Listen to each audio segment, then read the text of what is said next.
Well,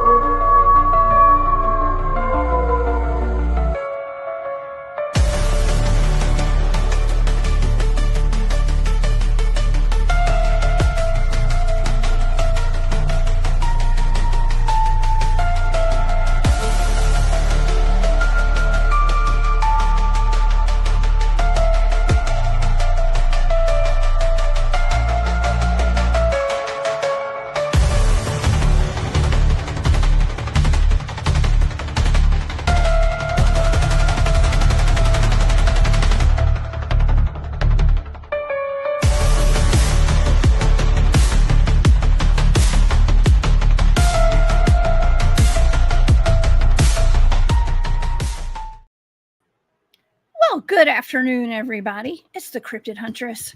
I'm Jessica Jones. Welcome into a glitch in the Matrix where things just got super glitchy. I have Barry Littleton in the studio today, and he just froze up.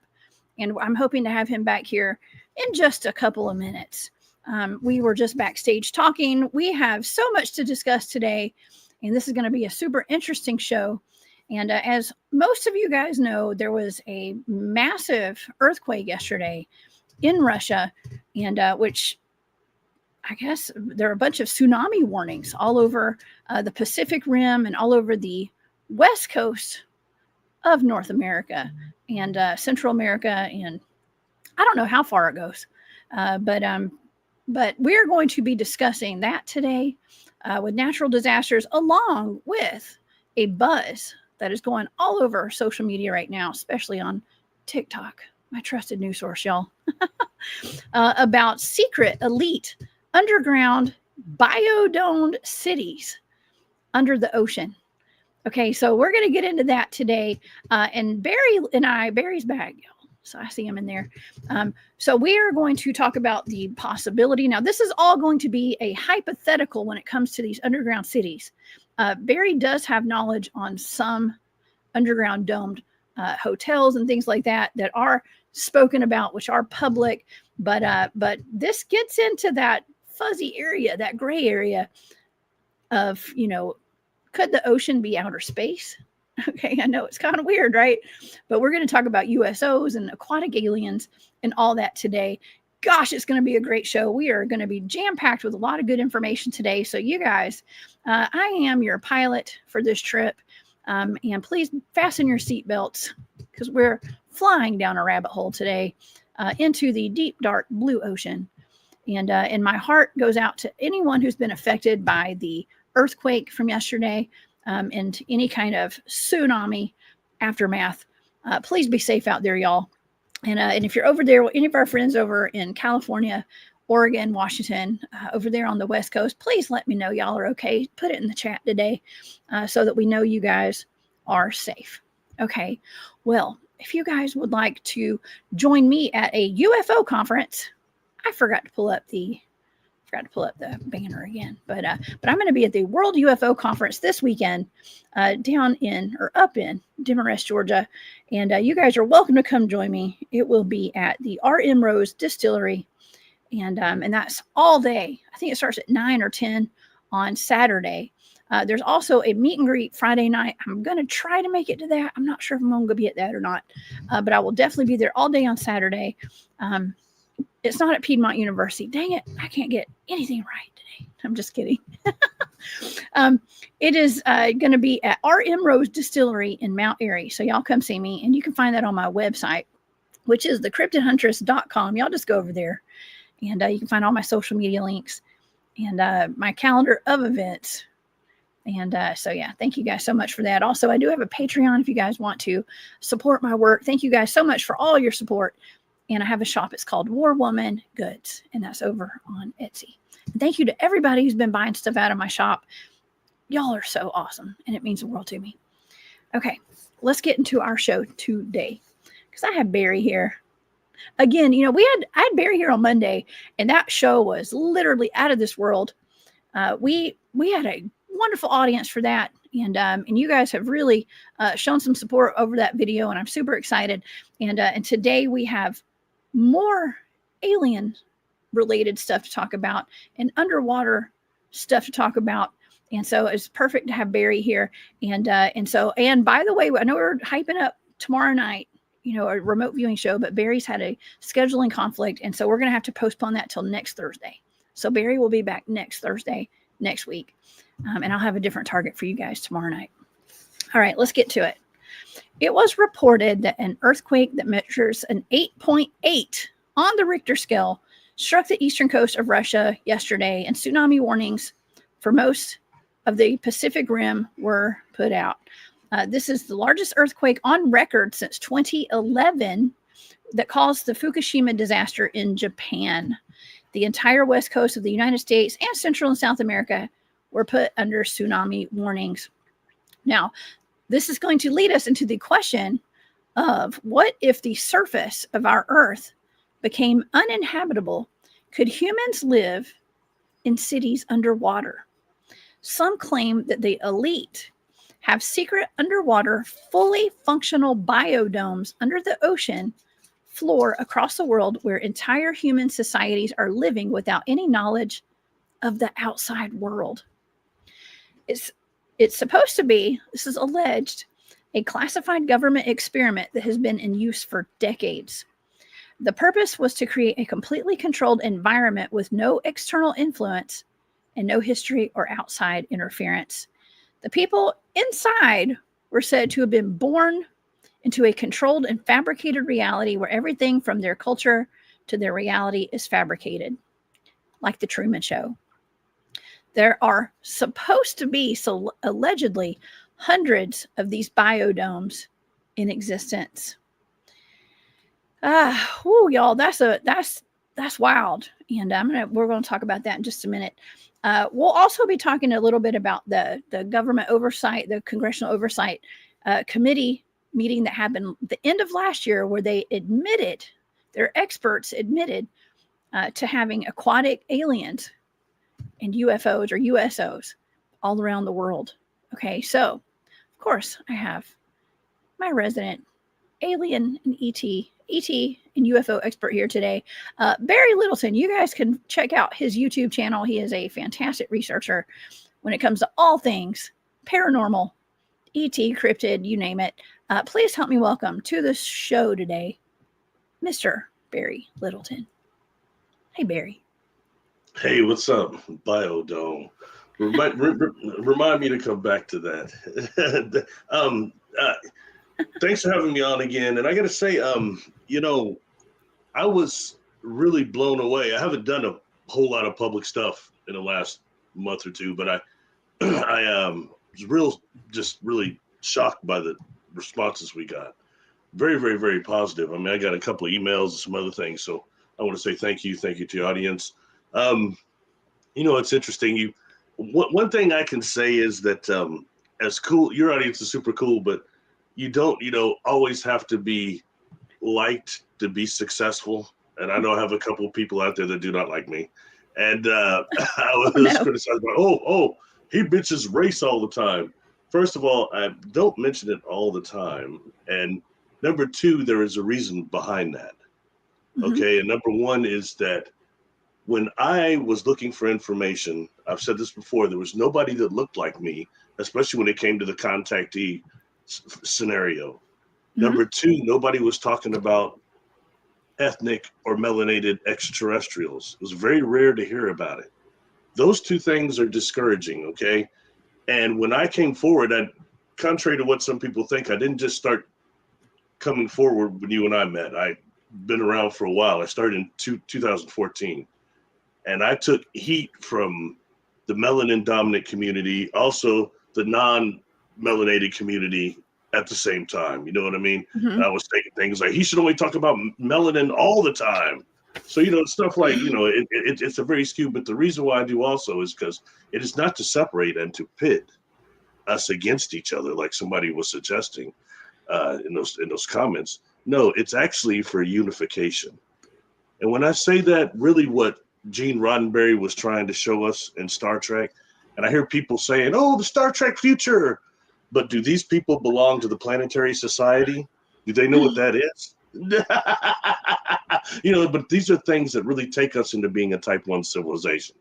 And when I would go to these conferences, Jessica, when you and I met, how many ethnic people were at that conference you and I met at the first time? I was about the only one. Was I maybe one other person?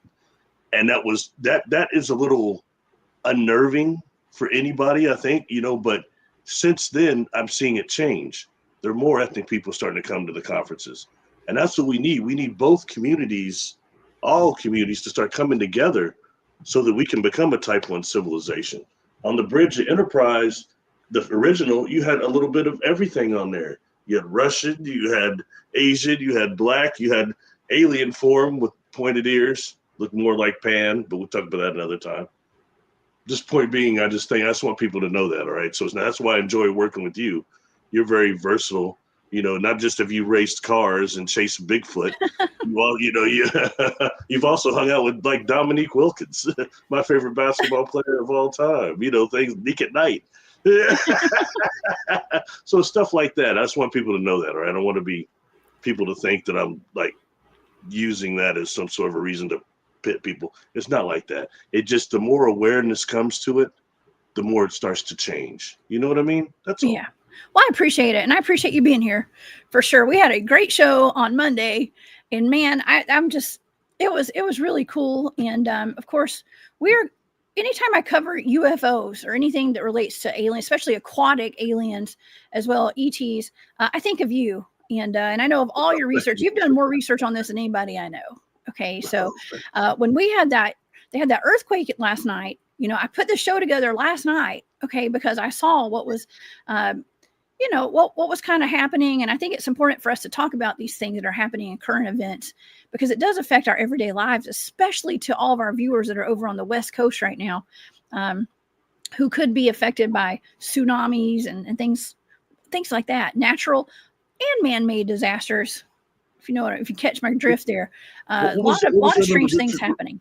What was that on the Richter scale? That earthquake? 8.8. It's one of the largest. I think they said the 6th largest in this modern day time, I guess. I mean, that's pretty big. Okay.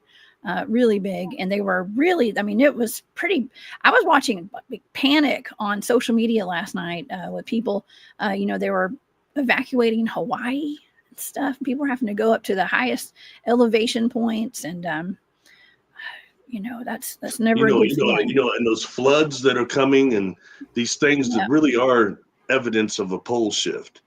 And, somebody that I had met actually in Vegas and got to sit and talk with a little bit, I really admire their work. That's Randall Carson. Mm-hmm. And he's got, what he says about the Dryas period and before that, and also the end of the Ice Age and all those things is quite fascinating. And he makes comments about earth changes right now, and it's when I was much younger, I would have more of these visions sometimes.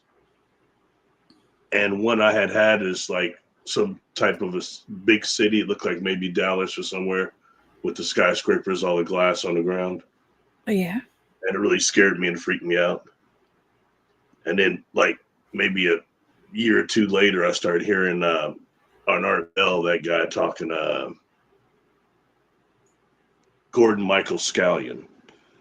And he had seen similar type visions.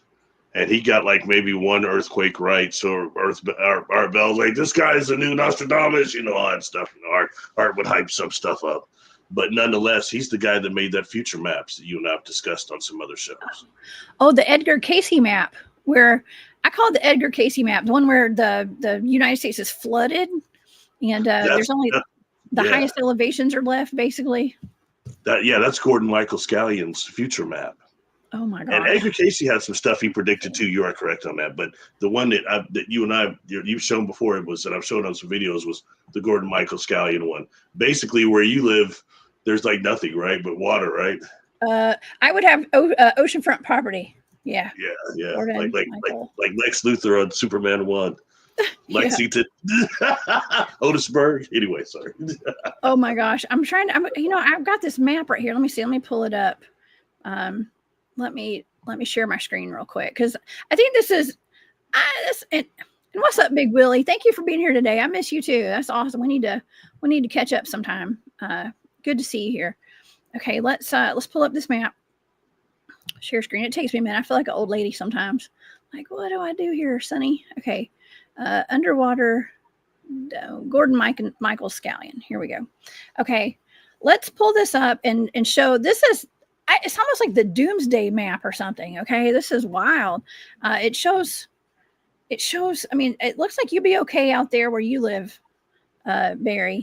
Okay. Because it's kind of like the middle of the country. Middle of the country is safe. You're one of the safest places. We're all going to come stay with you, Barry. Okay. Georgia over here. Out in Smallville.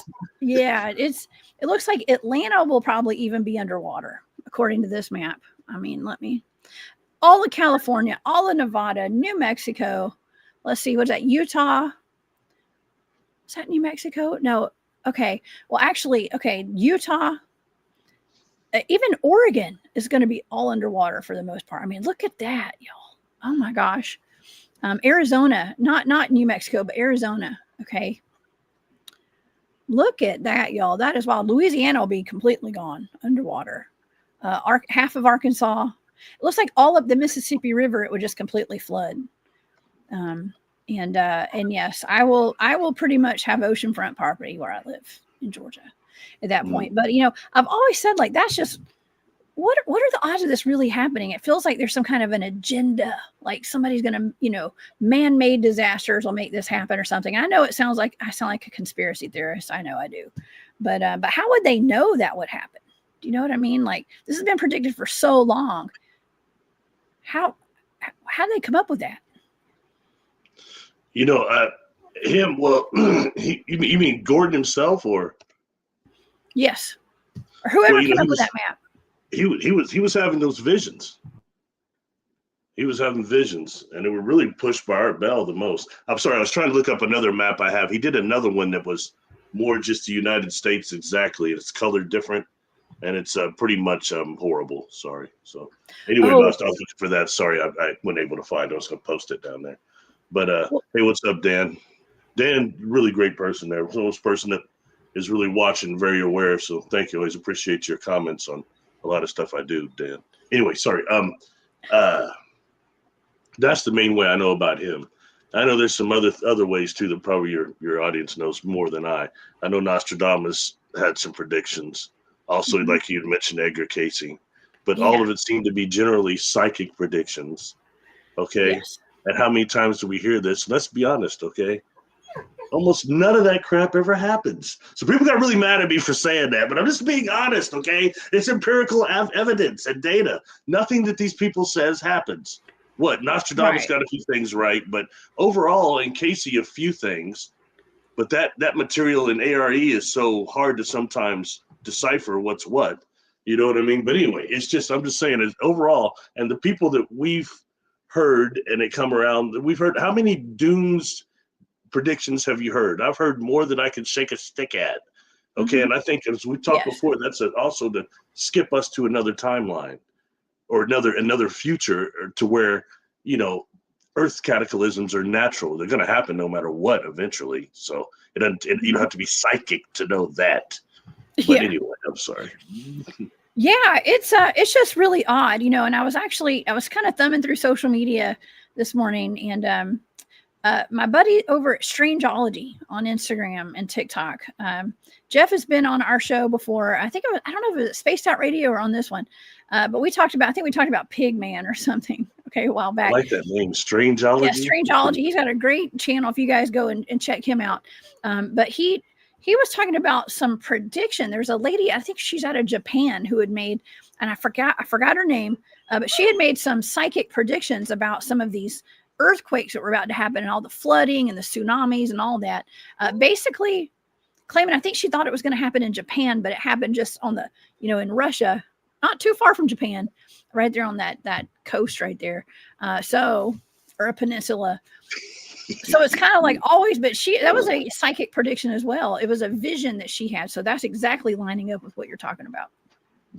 No. Let me ask you a question. Like let me give you an example. This is, I'm going to ask this, and I'm going to ask you, and I'm going to look over at the chat for just 1 second. All right. But I'm going to ask, what happens if 2027 comes and there's no extraterrestrial contact? beyond what we're getting now. And there's not some big hybrids that show themselves to everybody.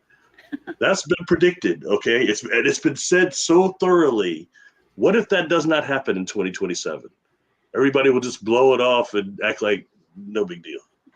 You know, I mean, I've heard so much stuff that does not happen, and so much concocted propaganda that it's hard to use your own personal discernment. We need to be focusing on personal consciousness, and things are going to take us forward right now. Not just, you know, anyway, sorry. Let's go back to the propaganda. The underwater hotels. At least we know that's real to a degree. And I do believe, though, that there are domes down there that what they call breakaway civilizations. Now, I've heard that a long time. You know, going all the way back to where I mentioned this before. And on the movie Splash with Daryl Hannah and Tom Hanks.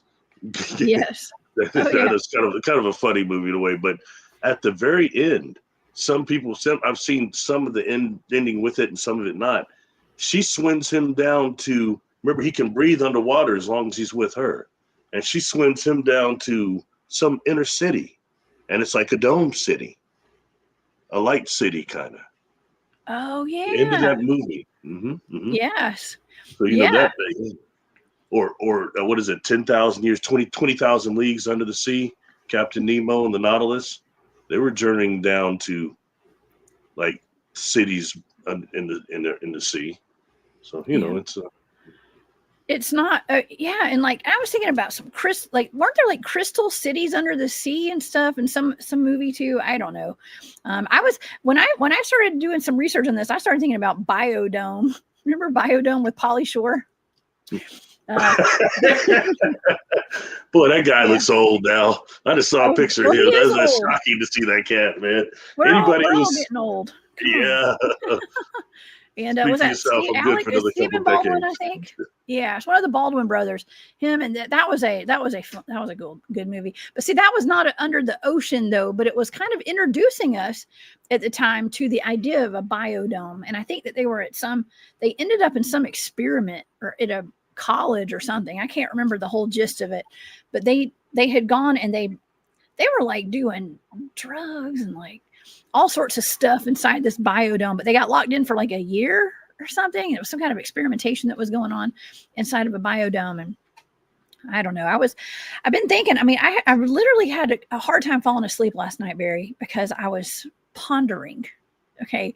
I was literally pondering, you know, when I mentioned in my intro today, before I brought you up on the screen, these ideas of underwater biodome cities underneath the ocean. And there are whistleblowers on social media. I could not find any hardcore evidence of this. Okay. But this is just what's going around. I'm only reporting on this as a theoretical because I can't find any real hardcore evidence on this. Okay. But they're saying that there are hundreds of these biodome cities all underneath the ocean.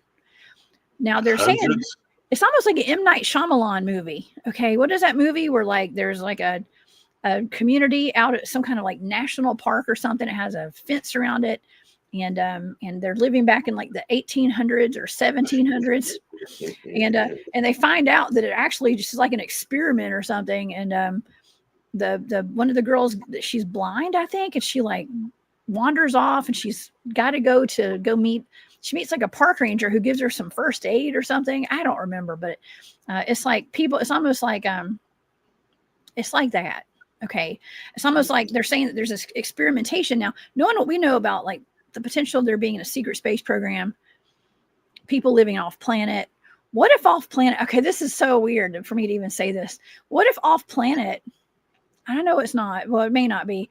What if off planet means they're in the ocean, under the ocean, living underneath a biodome or something? You know what I mean? Or maybe some of these programs are under the ocean. And people are always asking, like, what if the ocean is outer space?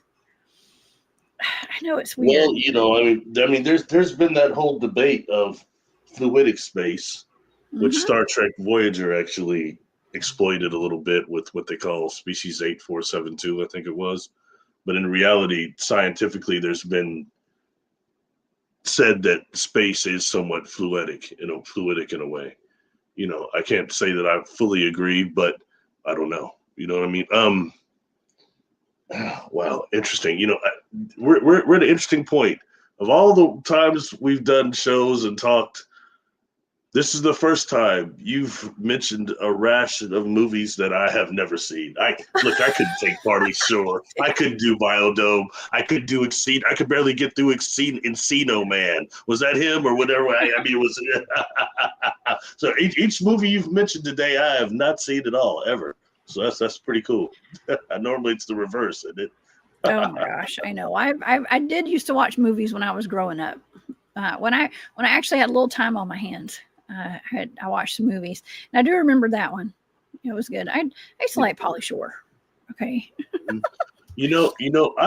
I've been on board a craft that was I call this room a biodome. And when seeing this craft from the outside, sorry, I don't have the picture of it, but everybody's seen that. It had similar to like the George Adamski ship that had the balls on the bottom. Yeah. You would think those were like maybe some type of gyroscopic or gravity modification. But I think in reality, they're observatories.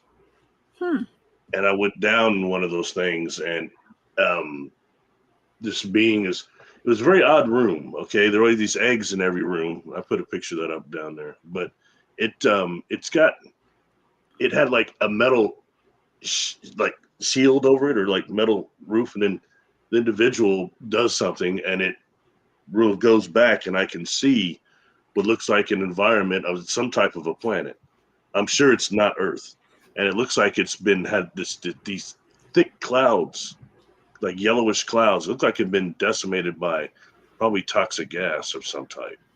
Is that the picture you sent me that's down here? Do you have the picture? Yeah, okay, let's show it. This. Yes, that one. And that's the accurate representation, except for one thing.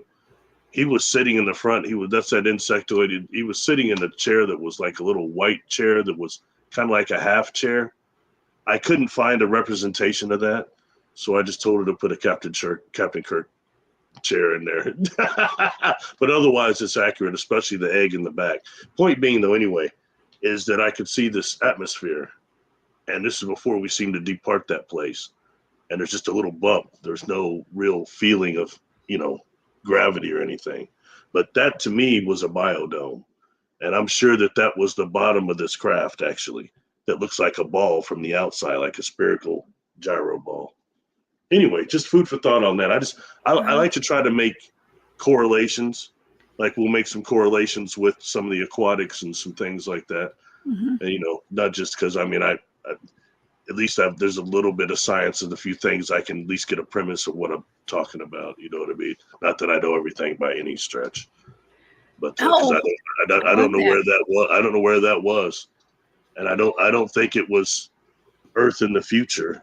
I don't think, and it reminds me somewhat of. Do you remember the show, The Greatest American Hero? Yes. Okay. Oh, whoa! You're on point today. Do you remember how he got that suit? No, I have no clue. He got it from a spaceship. His friend was killed in duty, and then he comes down in like a reincarnated body and gives him this suit. But that show only went about 2 seasons, and the second season he was trying to be whatever, a teacher again. He wasn't wearing that suit, and he got shot. And he was dying, and the ship came back and got him and saved him and put him in a hyperbaric healing chamber. And it was a being on board it that looked like maybe a cross between an amphibian and, I don't know, maybe a reptile. I don't know, more amphibious. But anyway, point being, there's AI in there assisting it too. But it showed them a planet that it said was its planet, and it was destroyed. And that's why they made those suits. And he had that Earth was a garden planet and had to be protected. So that's why they gave him that suit. Just food for thought. I'm sure you can find that. You can find that on YouTube. Somebody put all those Greatest Americans up free on YouTube. So anyway, I don't want to take us too far off, but I think all that is kind of correlated when dealing with this, and beings that would want to do a breakaway, humans that want to do a breakaway civilization under Earth like you were showing. And that also takes us kind of into aquatic ape theory. Humans that did not leave the sea during evolvement or went back into it.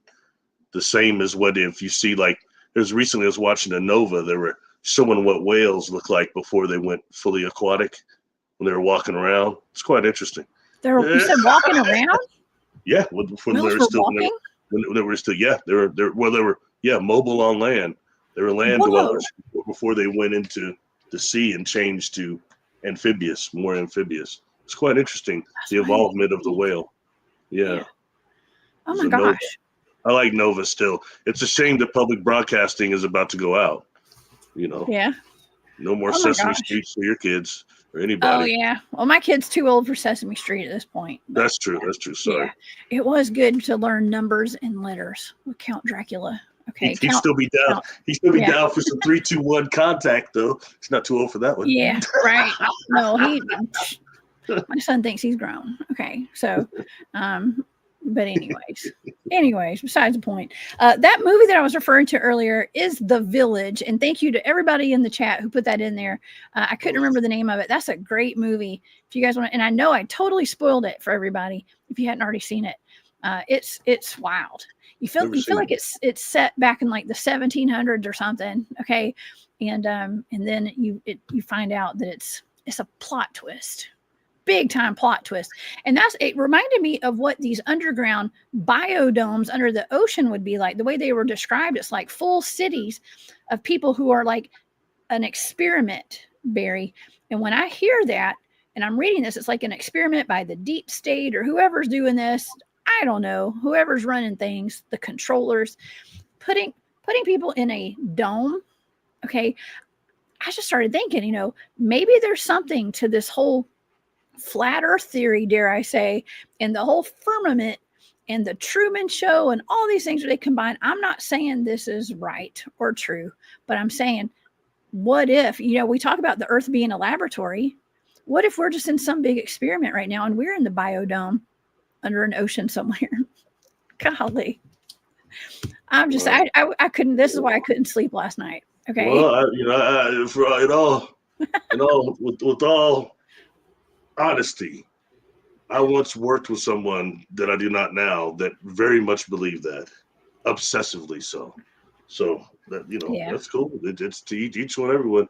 I think you're keeping yourself up, stressing yourself out over.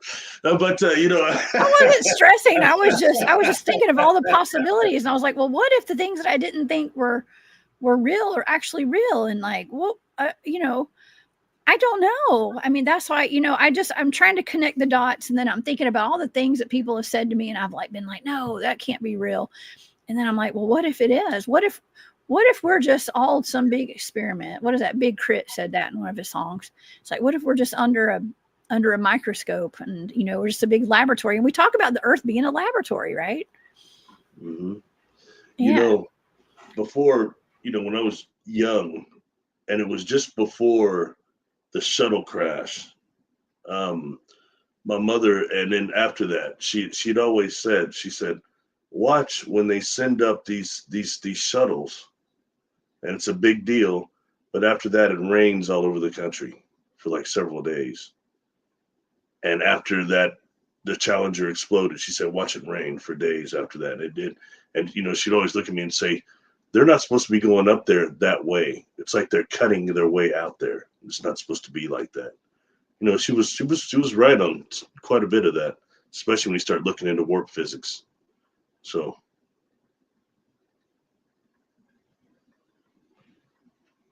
you're muted. Sorry, I know. I've seen some videos lately of, like, I'm going to say like rockets going into space, basically. And it looks like there's all that condensation coming out of them. And they're like comparing that to like a boat in the ocean. And it looks like a boat in the ocean. Okay. Like has the same visual, basically, is what that is and stuff. And I was like, well, that's just because there's so much condensation in the air and stuff. And I don't know. My brain's just been hurting. Okay. Trying to, because I'm like, there's no way.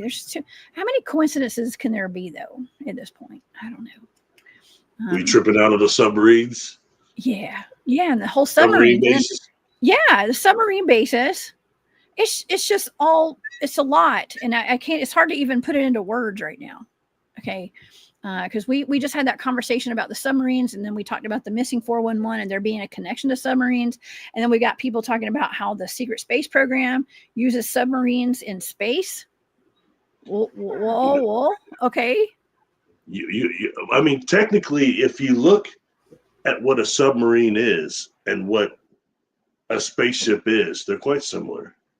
You know, especially when they're both dealing with high pressure, zero gravity, or you know, extreme gravity pressure and stuff. So that, I think that is, you know, something that's worthy. But concerning the whole thing with the submarine, you found out, I mean, that was straight data. It is what it is. You know what On I a mean? blind target. Okay. Mm-hmm. This is, And I mean, just a set of coordinates, and that came out of that.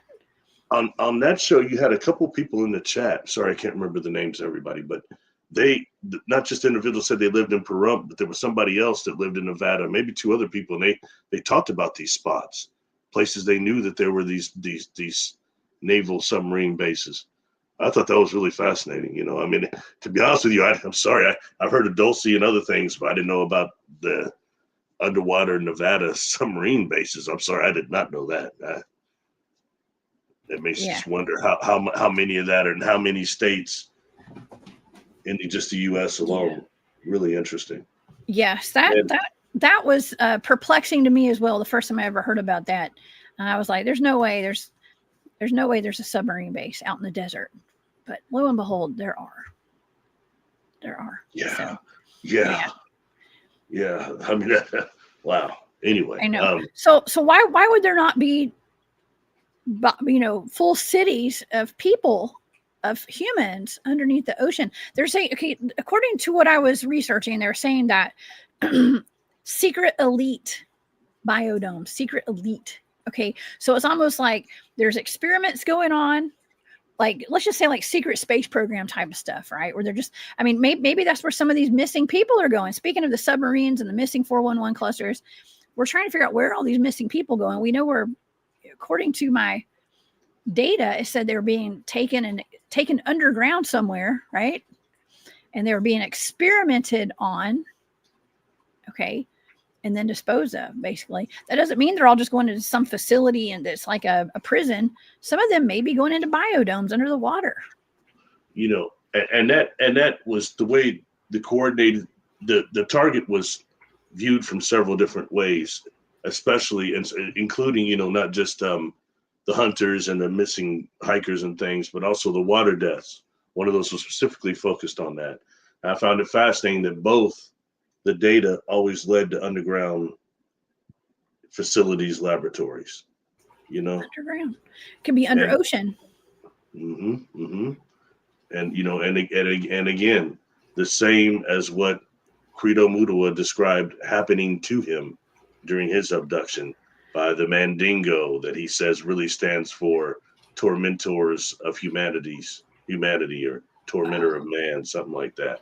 And he said that again, how these beings seem to be from here. That's how they walk around down here, some of them without protection. And how that, you know, the only emotion that he ever felt coming off them is one of like joy and pleasure in torturing people with those devices, whether it be sexual or whatever they're doing, and enjoyment. And he said, he kept trying to ask him, why are you doing this to me? And think it to him, why are you doing this to me? And then he kept getting that pleasure they were getting out of it. And then he winds up finding himself lost of his half naked without his boots and other things, can't walk around between villages out of it. But he describes exactly what you described in your data. And it's weird because I've heard a lot of his talks, but this one I had not heard until later on, after you had already done that target, like months later. I was like, well, he's describing exactly. And he kept saying, are there other people there? He saw them and they're all being tortured. Some people tortured so bad that they were just out of it, kind of. And, you know, let's never mind. What? No, I think I talked about this last time. I don't want to go into it because I get all carried away. You know what starts happening, but you know, I'll reel it in. Just when David Pauletti's And I think finally I got a name right. Yeah, you did. You hugged me good with the Suge Knight last time. Oh, the Suge Knight. I ran with that one. I would have still been pronouncing it wrong, but I wasn't saying Suge Knight. Anyway, I wear my Suge Knight necklace today. That was funny. When dealing with David, yeah. I think we mentioned this last time about the coroners and that last show that on Missing 411 YouTube channel, he had done a show about the water deaths just about a week ago, a few days ago, actually. Anyway, he had mentioned how some of the coroners he talked to had thought that these people had so much GHB in their body that it was impossible for them to get it at a club or anything, and it wasn't done externally, that we have some type of an entity, or you and I could say organization, that is capable of triggering the device, the valve in the human body that releases natural GHB, because it's a natural product in our body, but it's in really minuscule amounts. But they're somehow able to turn that on, and it just overflows a person's system. An entity turns it on, they said. An entity. Yeah. But to me, that means either organization or organic or both. You know what I mean? But what you saw was humans and non-humans doing that. Did you not? Yes. Yeah. What did the non-humans look like, Jessica? I don't know. You're talking about, yeah. I don't know. When I write down non-humans, or I wrote down humanoids, I think it was humanoids, and that's usually something that looks human, but it's not. There's something off about it. Anytime I write down humanoid in my data, it's usually like leaning towards ET, because it doesn't look quite human. It looks human, but not. There's something off about it. So that's how I describe it when I write down humanoid in my data. I'm seeing something that looks kind of like, probably like a gray or something. Is what it looks like. It just depends. Going. Sorry, we're gonna jump around, because Okay. going back to these underground facilities and the way they've been described by people, I find it fascinating that these whistleblowers have told you that they're describing it very much like being, although it's underground and a city, a living environment, they're describing it as almost being a type of a jump room. Oh. And these people living in a type of a jump room. You know what I mean? Amongst, or like being on the Enterprise, and you're living in the holodeck. But there's going to be difference. It's going to be, the difference, I think, would be, that you're dealing with a type of particle synthesis that gives you much more of a physical feeling. Yeah. And that takes into, some of the technology and stuff we'll probably start talking about next Thursday. But anyway, I think that's really fascinating being described like that. And, I myself have, been exposed to something that I think is what the chronovisor technology is based on, primitive way. And I think it's the way that these temporal commission people, the historians, actually record historical events. You may see the craft out there hovering around or whatever, if it's not cloaked, but actually it's not doing anything but recording. The holographic, using that quantum hologram. Very interesting, and I think that when we start dealing with these civilizations that are beyond type 1, that might still be humanoid like us, we really got to expand our parameters. And I think that's going to take us in this conversation into the aquatic extraterrestrials. Maybe you want to talk about that. Yeah. Yeah. So it's all connected. It's got to be. And I remember watching the congressional UFO hearings last year, right? It was like I think it was back in November, maybe. And let me give a little summary of what these people said at that hearing, right? Because that was a big deal for the disclosure movement and the disclosure community, especially, even secret space program people and stuff. It said, so the Congressional Oversight Committee hearing, it was live streamed to the entire world. It was confirmed that aliens are from our oceans. Okay. It said 4 witnesses, including a retired Navy commander, a rear admiral, confirmed to the committee that they have UAP materials and bioorganic materials. So that's like craft and aliens, right? It says just about every country behind closed doors is doing some kind of secret advanced arms race, or some kind of race to like reverse engineer all the alien technology that they found, and they're from our oceans. This was all in this hearing. This is kind of a summary. They have evidence of UFOs emerging out of oceans. It's not human. It's non-human intelligence. And they are way ahead of anything that we are capable of having at this point or knowing. Who is that? Who's that beautiful lady or man? This is, it's interesting. I know that you hear all the time. I mean, as I do, a lot of people talk about Max Spears all the time and how he died and all that. Yes. That whole thing. Yeah, Okay. poor fella. Nobody talks about this guy. Very rarely do I hear him ever mentioned. Mac Toonies. He died under just as auspicious circumstances and suspicious as Max Spears. But here's the thing: he put this book out, and I've showed this on here before. The crypto-terrestrial hypothesis, crypto-terrestrials, and he's saying exactly what you're saying there. That not just is it these breakaway civilizations, but it's actually another race, another species that's always been here on Earth, and they're dominant, and they exist right beside us, and they use all these decoys, outer space, interdimensionals, this and that, and all these things when they're right here. And that was also a big premise of when I gave you High Brazil, another blind target. Yes. In fact, it was 2 Phantom Islands I think I gave you, but High Brazil was the main one. And I wanted to see if what I see and what I've always got, and through my experiences too, was that those are some type of inner Earth craft.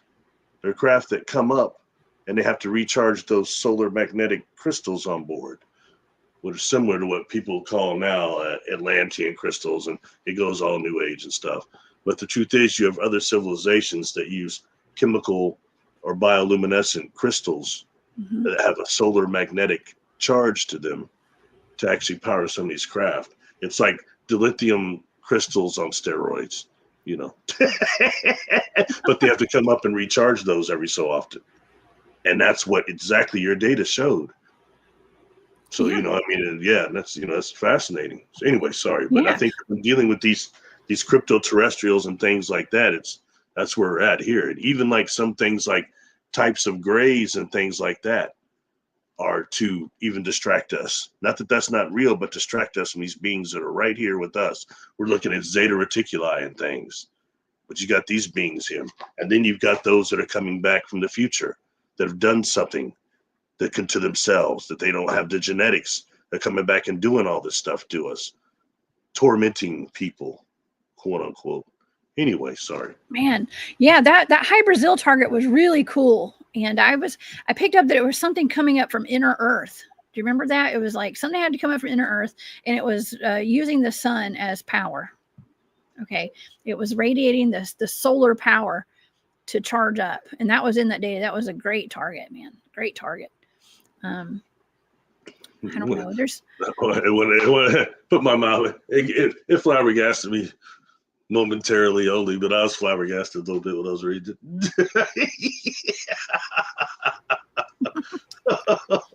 Oh man. Man. There's like you said, there's so many distractions too. Like look over here, don't look over there. And we talk about, I know you don't buy into the CERN stuff as much as I do. Okay. I'm always like, oh, it's CERN. I'm not saying you don't. What do you mean? But what do you mean? Well, anytime I've brought CERN up, you're like, it's not just CERN. There's bigger things, like the Hadron Colliders and stuff like that. We've just had some discussions on CERN. Yeah. No, I just said they're not the only ones that are doing it, and they're not the first. It's a super collider, so it's a little different. But when you look at things like the cyclotrons and the cosmotron, it's much older. But they weren't producing the exotic particles that CERN is. So I never don't disagree with everything you say. You're wrong on that, and I think that we're not given enough information on the different exotic particles beyond the Higgs boson that they make that only exist for less than a millisecond. Yeah. But they've got all these different exotic particles they've discovered, and I think that that's where a lot of this is going. And so I don't laugh at that all the way. I think, but sometimes people are saying, it's going to consume the whole Milky Way, and I don't think CERN has the power to do that. All right, it's already caused us to die. As far as creating portals and exotic particles, no, I don't think that's a joke. So I don't disagree with that. So yes. Well, this is Moondog Davis. I think you're in Hawaii too, aren't you? And so thank you for being here today. I'm glad you're safe. Okay. It says CERN worker just leaked they open a door where they're coming back and forth from lower vibrational realms. I saw that something about they've opened the door to it's almost like demonic realms and stuff or something. If you want to call it demonic, low vibrational, there's no telling. You guys have watched Stranger Things, right? So. Well, you know that you know they can create black holes in laboratories now. Oh yeah, great. Is that me? Can you still hear me? Yeah, I can hear you. Okay. Oh boy, that was a scary one. Yeah. Must be talking about the wrong thing. Yeah. Oh no, yeah, right. That's when everything starts freezing up, right? But when dealing with them making black holes in laboratories, and what you and I have talked about, weaponized portals, those go hand in hand. So we're way past do MACOs exist? Do wormholes and portals exist? It's more that how do they control them? How do they weaponize them? There's a guy we'll talk about next Thursday when we deal with Mars. And John Brandenburg, I used to be hip to him because he was talking about portals and controlling portals and some of the different science behind that. But, he's more well-known for the Mars destruction, nuclear war hypothesis thing. We'll talk about that next Thursday, though. And it's one of those things that goes along with Mars and just, it might even tie in here. It's just interesting. These things aren't the separate things we want them to be sometimes, Yeah, that's going to be a great show, y'all. A week from tomorrow. Okay, Barry will be back for that one. And Senna Phoenix has a good question. She goes, "Are you too familiar with the Lake Baikal swimmers?" I think we've done a show on that, right, Barry? Yeah. Now, I don't know. Did you remote view that one? I can't remember. I don't remember. I think yes, I did actually. Well, I did a show on them. I don't know if I remote viewed them. I can't remember, but I definitely. I know you got harassed. You got harassed over those swimmers and over. Oh man, what was it? Yeah. Organism 46B. I had people coming at me. 46B, right? Yeah. You got harassed over that. I'm sorry, but no. I had a whole village with pitchforks and torches come after me for that one. Yeah. I've seen some deliberate attempts to really discredit that deal there. That's supposed to just be a story that was said. But when you start looking into that and looking into some of the stories that are some of the deep divers giving, I started running across stuff that was like those people that do work on those oil rigs. You hear a lot of real weird stories that are kind of underground there. Yeah, things that sound like organism 46B or, giant octopus or kraken type beings and stuff like that coming up on people and then mesmerizing them. You should be scared to death when you sit up there tripped out. And, and it goes hand in hand now with the whole thing because the octopus is so happening right now once they found out about it genetically. I mean, you've got that show Resident Alien that just got canceled. Oh, darn, that got corny. It's too bad. It started off funny, but it got corny. But he's supposed to be a type of a octopi of some type. Oh.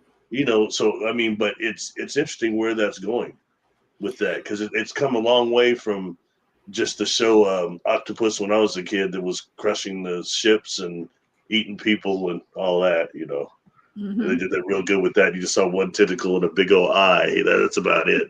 But well, octopuses or octopi, I like to say octopuses. They are not of this. They're not from this planet, they say.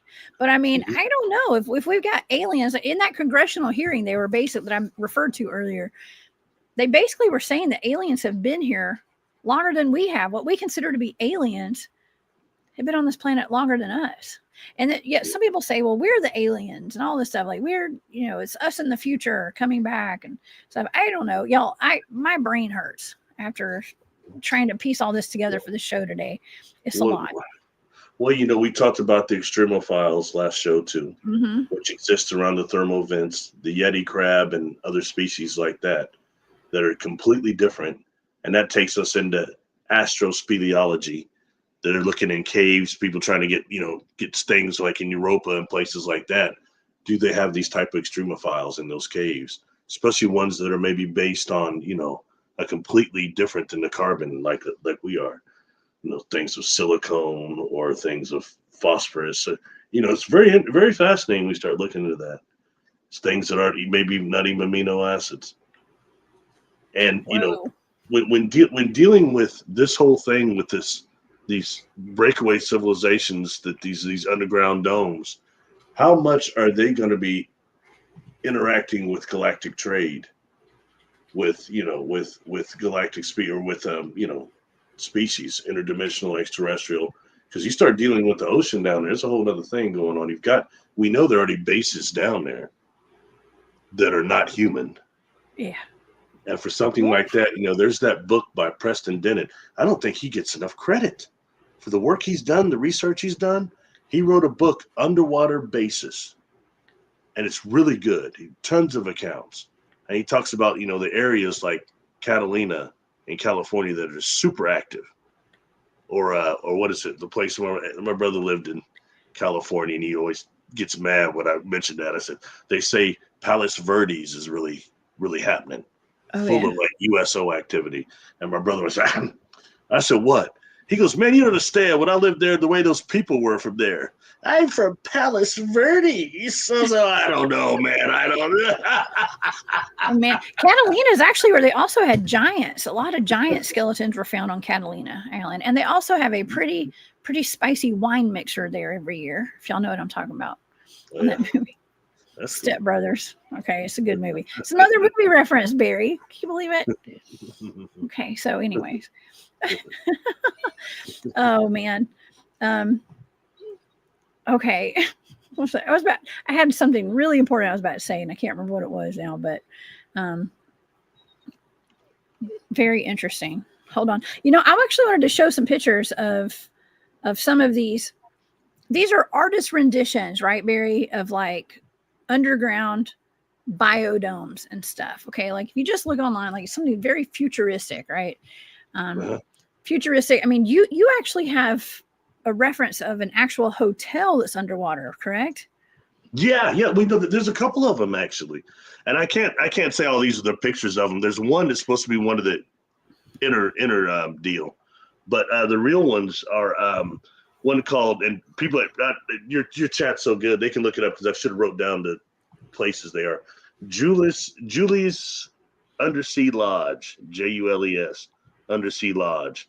Another one is the Conrad Maldives Rangli, I think, Island, Rangli. Another one is the Utter Inn. The Utter Inn, that's in Sweden. And I think that's the one that there's a picture of that is a real picture of. It looks like you can see the fish. It's a place to sit there and eat or something at this underwater hotel. So those are ones people can look up that are somewhat transparent, at least, Oh yeah. Okay. Well, I was actually about to pull up. I've got the Maldives one, Maldives. I don't know how y'all. I never pronounce anything right. Okay, but the Maldives, I think. Not as bad as me, apparently. Yeah. Oh man. Well, we're on the same boat, so to speak. Okay, and this is the Maldives, whatever. I don't. Oh, here's this right here. Oh wow, that's kind of cool. It looks like a dining area. It reminds me actually of the Atlanta Aquarium. Okay, and I used to take my son to the aquarium. That one, yeah, and that's the one where they've like the strip that goes from one island to the other. You can walk, I think, right? Oh wow, I don't know. That's pretty cool. I think so. But imagine getting a crack in that. And speaking of like natural disasters and stuff, I mean, imagine if earthquakes affect the ocean as well. And just imagine if that glass cracked and you're in there, it's quittance. Okay. As I said with Long Island Bigfoot one day, it's quittance for you. You're not, you may not survive that. Hey, could you do me one favor? Yes. Could you pull up that picture of I just put it up, of Preston Dennett's book, because I misquoted the title of it. Yes. That's it right there. I said it was underwater bases. It's UFO, undersea UFO base. That's a good one. And he's got a YouTube channel, and that'd be somebody you should talk to sometime. He's done some action videos over that. So yeah, I think he's great. Very nice. Yeah, he's the same guy that wrote the books on the children that were having the UFO experiences at their schoolyards. Yeah, the healing. He's also done 2 books on UFO healings. This is the second one. I've showed the other one before. It's over here somewhere. But this is the second one. It's got way more cases on. It's thicker. And I mean, and like I said, and it's not, I'm not saying all are our space brothers and it's all positive contact, but that stuff is not mentioned enough. Okay. It's not focused on like all the negative. They both are happening. We need to get the whole scenario, the whole tapestry. That's all I say. You know what I mean? Yes. Yeah. Well, I think this is all so interesting. All this is kind of, it's like a culmination now of, we've got this hostile, according to one Harvard astrophysicist said that there's a hostile spacecraft hurling towards Earth. Okay. Coming this way, but it's not going to hit Earth. It's going to go behind the sun. Okay. I actually was having a conversation with a friend of mine after that show, and he was like, "Oh, well, that object is actually." This is what he told me. This is somebody who's got a little inside information. He was like, "That's ours. That's ours. That's not an alien thing." And I don't know. This is just what somebody told me. He said that is actually ours, and it's not alien. Okay. And I can't remember what all he said. He was like, "There's cruisers. There's like all. It's almost like Star Wars kind of stuff, right?" Oh yes, of course. Solar War, right? No, that stuff. No, he didn't say. Well, he didn't say that. I think that's that whole similar. deal, right? Yeah, maybe similar. Yeah. Who knows? Hey, it's not for me. I don't know, so I stay out of that. This was not an SSP person, by the way. This was somebody outside of all of that. I'm staying out of that. I don't. Yeah. Me not know. Exactly. I don't know. But that's just what I was told after the show that day. I don't. On a serious note, though, I don't underestimate anything. This is for next Thursday, but given it what she saw on TRAPPIST-1. Yeah. And what's been said by William Tompkins, okay? He openly saying the slavery problem in this Milky Way. And I've heard that referenced when you start dealing with extragalactic contact. People say, oh, everyone's in another galaxy. It's really messed up how they run, how they do things. That's, I think, what it's saying here. And at this place, it doesn't matter where we're at in the Merle spiral, but we're very backwards, I think, as a galaxy, maybe. And we're just now really going into that Star Trek type of thing. We're coming out of the Star Wars stuff, the galactic empires and rules and tyranny and all this other stuff. But it's at a much higher level than I think is represented in our entertainment industry. I think that's just you're dealing with a lot of beings that are non-corporeal, non-physicals, inorganics that have the ability to create like we do, Mm-hmm. Yeah. Well, and here's the thing too. My thoughts on this are there's all these USOs. Okay. The USOs that are seen coming in and out of the water. A friend of mine who I grew up with, I know him. He's good friends with my cousin. Okay. He was in the Navy for his entire adult career. I don't know if he's still in the Navy or not. But he contacted me one day and he was like, well, hey, I have actually seen UFOs coming out of the ocean, going in the ocean and out of the ocean on several occasions on his aircraft carrier or whatever he was on. I don't know, whatever Navy ship he was on. He saw this with his own eyes. And I'm thinking, well, if it's right there by our military ships, then there's something, and they're not shooting them down or anything.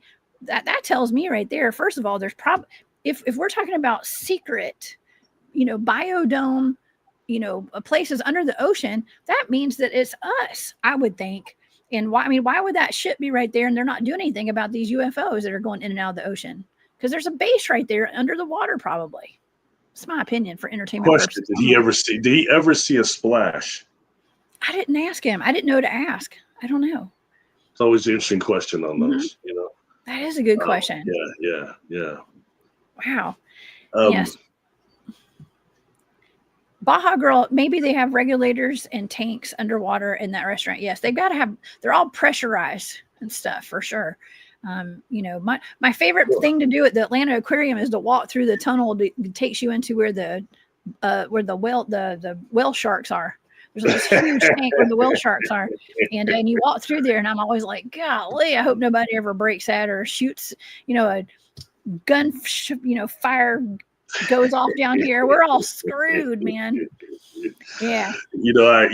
I dozed off the other night. I wake up, it's like 4 a.m. and I'm on channel with US or AMC, and they're showing Jaws 3. Terrible movie. But they were trying to make that like that place with an aquarium, like what you're talking about. The shark was coming up, breaking through the glass. It's not moving at all. It was a terrible 3D movie, but it's interesting. They're trying to represent that thing being even more than what SeaWorld was at that time. You know what I mean? Yeah. And I think so much of it was underwater, Oh yeah. Well, I don't mean to interrupt you. I was just saying, like, that's one thing that you'd have to do. Like, there could be no firearms underneath any of these underground biodomes. I'm just saying. You just can't, because if you blow a hole in one, it's got to be like bulletproof, or else everybody goes. You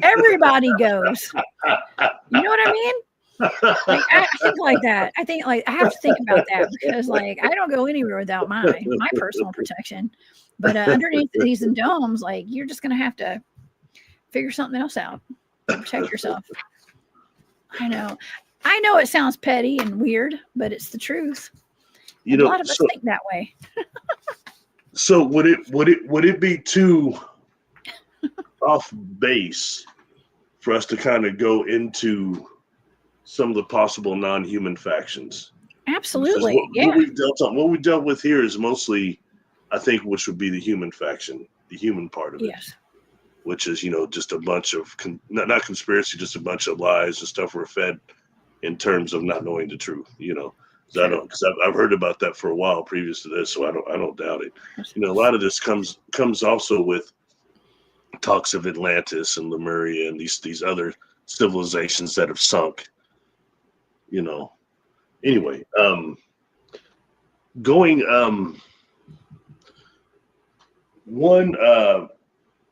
the Nomo, I think, would be the first one we could talk about, because the Nomo had come down. And again, going back to Credo Mutua, when he describes the story of the Nomo coming down, he says this huge ship came down, but at first it hovered. And as it does come down, this huge amount of water started rushing out of the mountains that do not produce them and produced a pool.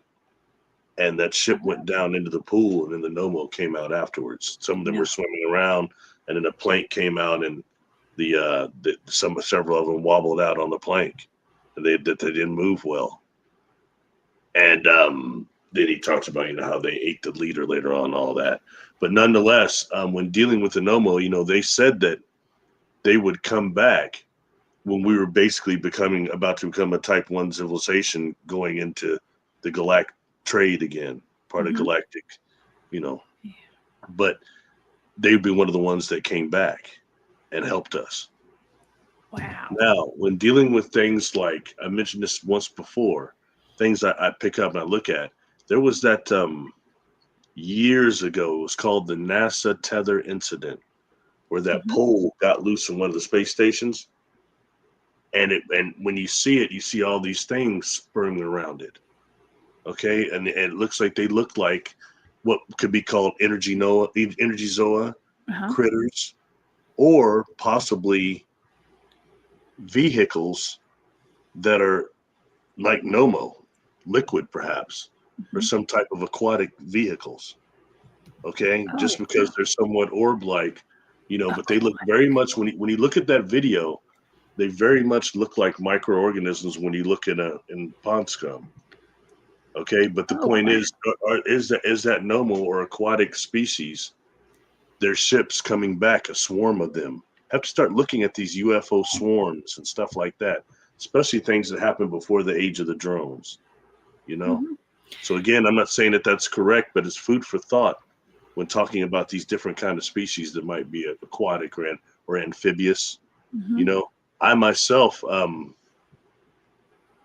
gosh, I'll put the picture up here in a second. I've interacted with 2 species that are amphibious, or one that was aquatic.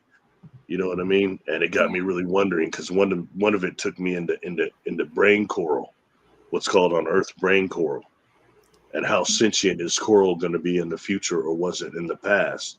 We start doing with these super corals and things that are resistant to the bleaching effect. It's taking out what's really bad for our planet for whatever reason happens, whether it's sun lotion, like I've heard, or just greenhouse effect alone. Doesn't matter. It's bad. If the coral reefs go out, we're in big trouble. Oh yeah. Yeah. Well, can't you build things with the reef as well? Can't you build structures with the coral, or no? Am I imagining things? I could have sworn I heard that in your video that you made. You know, it's more to a degree, but it's more mycelium and mushrooms that they're starting to build stuff with. You know, and that started off with them just using it to for infrastructure in cities, like buildings and especially bridges. But now it's gone much further. Remember, I got dogged pretty hard when I talked about this before, but now they're saying NASA's saying that they'll make habitations on Mars and on the moon that are made of this mycelium. Yes. So yeah. And not to mention, you know, there's a type of mycelium mushroom that eats plastic. And if you've seen that thing that's floating out in our ocean, that island of plastic, if we've ever needed that type of technology, right? You know, it's our genetic resequencers. We need that kind of stuff right now. Bad, you know? Yeah. Sorry, I'm just trying to find it. Man, that's fantastic. Well, you know, speaking about these biodomes again, too, I was thinking, like, that's what, you know, I've done a couple of shows where we talked about the colonization of Mars and Venus. I know Arkeem Ra came on the show, and I had done a couple of blind targets for him. And one of them, you know, we talked about jump rooms to Mars and jump rooms to Venus, but we discussed the colonization of Mars. And Elon Musk has come out and said that, you know, he's working with NASA. NASA talked about it too. They're working on, they want to put like 3D printed domes all over Mars or something like that, right? And I was thinking, man, I wonder if that's what they're doing in the ocean. And also, when NASA has put out videos of them like practicing to go to the moon and wherever, they're in the water, right? Don't they get in a swimming pool, like a pool of water, to practice all of their gear, like make sure they got their gears fixed, and like to do their, I don't know, what do you want to call it? Like, what do you call it before a dress rehearsal? That's an interesting term, isn't it? A dress rehearsal for NASA in a pool. Okay, so to you know, have the weightlessness factor of it all is what they say. But what if it's all underwater? Oh God, I know this is for entertainment purposes only. Crazy, right? Let's see what you got here, Barry. You want me to pull it up? Oh yeah, go ahead. Okay. That's the being where, you know, when I first came forward, I got more responses on this being than any other, and it's one of the few beings that gave me a name, and I interact this being on different craft, MAANA, and it was very tall. But you know, the thing about it is, the head seemed like it was a brain, like almost reversed, but it looked like it had a hard, you know, structure to it, almost like. And when I started looking on Earth, you know, I became very interested in why some of these beings would approach me and interact with me while I was young, and then they would step back, and other stuff would start happening to me. You know, and more to the point, I'm sorry, I'm just a person, all right? And when you're really in the presence of one of the non-humans, something like this, that's very tall and it's got an extremely powerful biofield, it's very disorienting. It could be a little elating, several different things. But point being is, why is this being interacting with me? And even more to the point, what is its connection with the Earth matrix? What is it dealing with the Earth and me and all this? I wonder about all those beings. And this, you know, I woke up, this is years and years later, thinking about coral bleaching, decades later. I didn't know what the heck that was till I really started looking into how the coral reef is dying and why. And that's what took me into super coral. And the only thing that I've seen on Earth that looks like that head of that thing is called brain coral. And it's something that's suffering from that bleaching effect. You know, I think that amphibious is what I always got from this individual, this being. Uh-huh. All right, so I think it kind of ties into that when you deal with coral. But the point is that I became interested in, you know, when dealing with the bleaching effect, they have something right now I just mentioned a few minutes ago. It's called super coral. and supercoral is resistant to the bleaching effect, and it's something that's being actually grown by the scientists right now. So my question is this being connected to Earth because sometime in the future, does sentient coral take to galactic, become spacefaring species, or interdimensional or whatever? Or is that from the past? So much has happened here in the last billion years or whatever. You know what I mean? Is this a species from the past of Earth when something like this has happened before that went galactic? I mean, I don't know. Sorry, I don't have the answers. But I got questions, and I'm trying to get there. You know what I mean? Anyway, I just brought that up because that's a being that deals with water and aquatic to a degree. And when we start dealing with these species that are interacting with Earth, when I came forward, I got more responses when I showed that being than I did any others. Wow. Food for thought. Dan was wondering if it helped calm you down when you met this being. Man, I'm there's a certain, that's a great question. There's a type of I don't want to sound new agey, okay, but there's a love frequency that comes with these beings I've been around. And I always question them and telepathically ask a bunch of questions, no matter what love I'm feeling. What if they're deceivers? But this being was definitely very calming. And it, to me, a lot of people said that being feels androgynous to them. To me, it felt somewhat male, but not especially. You know what I mean? So when people start saying, I think it's androgynous, I can dig that, really. I can feel kind of both parts, but we're dealing with another species. It's not even, a coral. Why does coral have a sex? Yeah, right?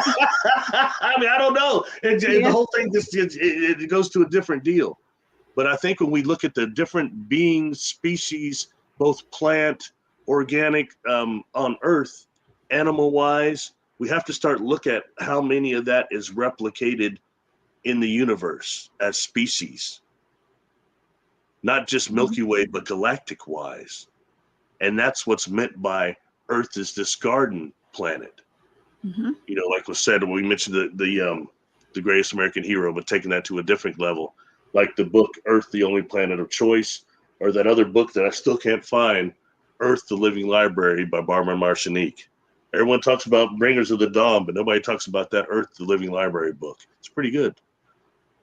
So just again, food for thought, all right? And I don't want to overtalk too much here. So. No, that's fantastic. It is.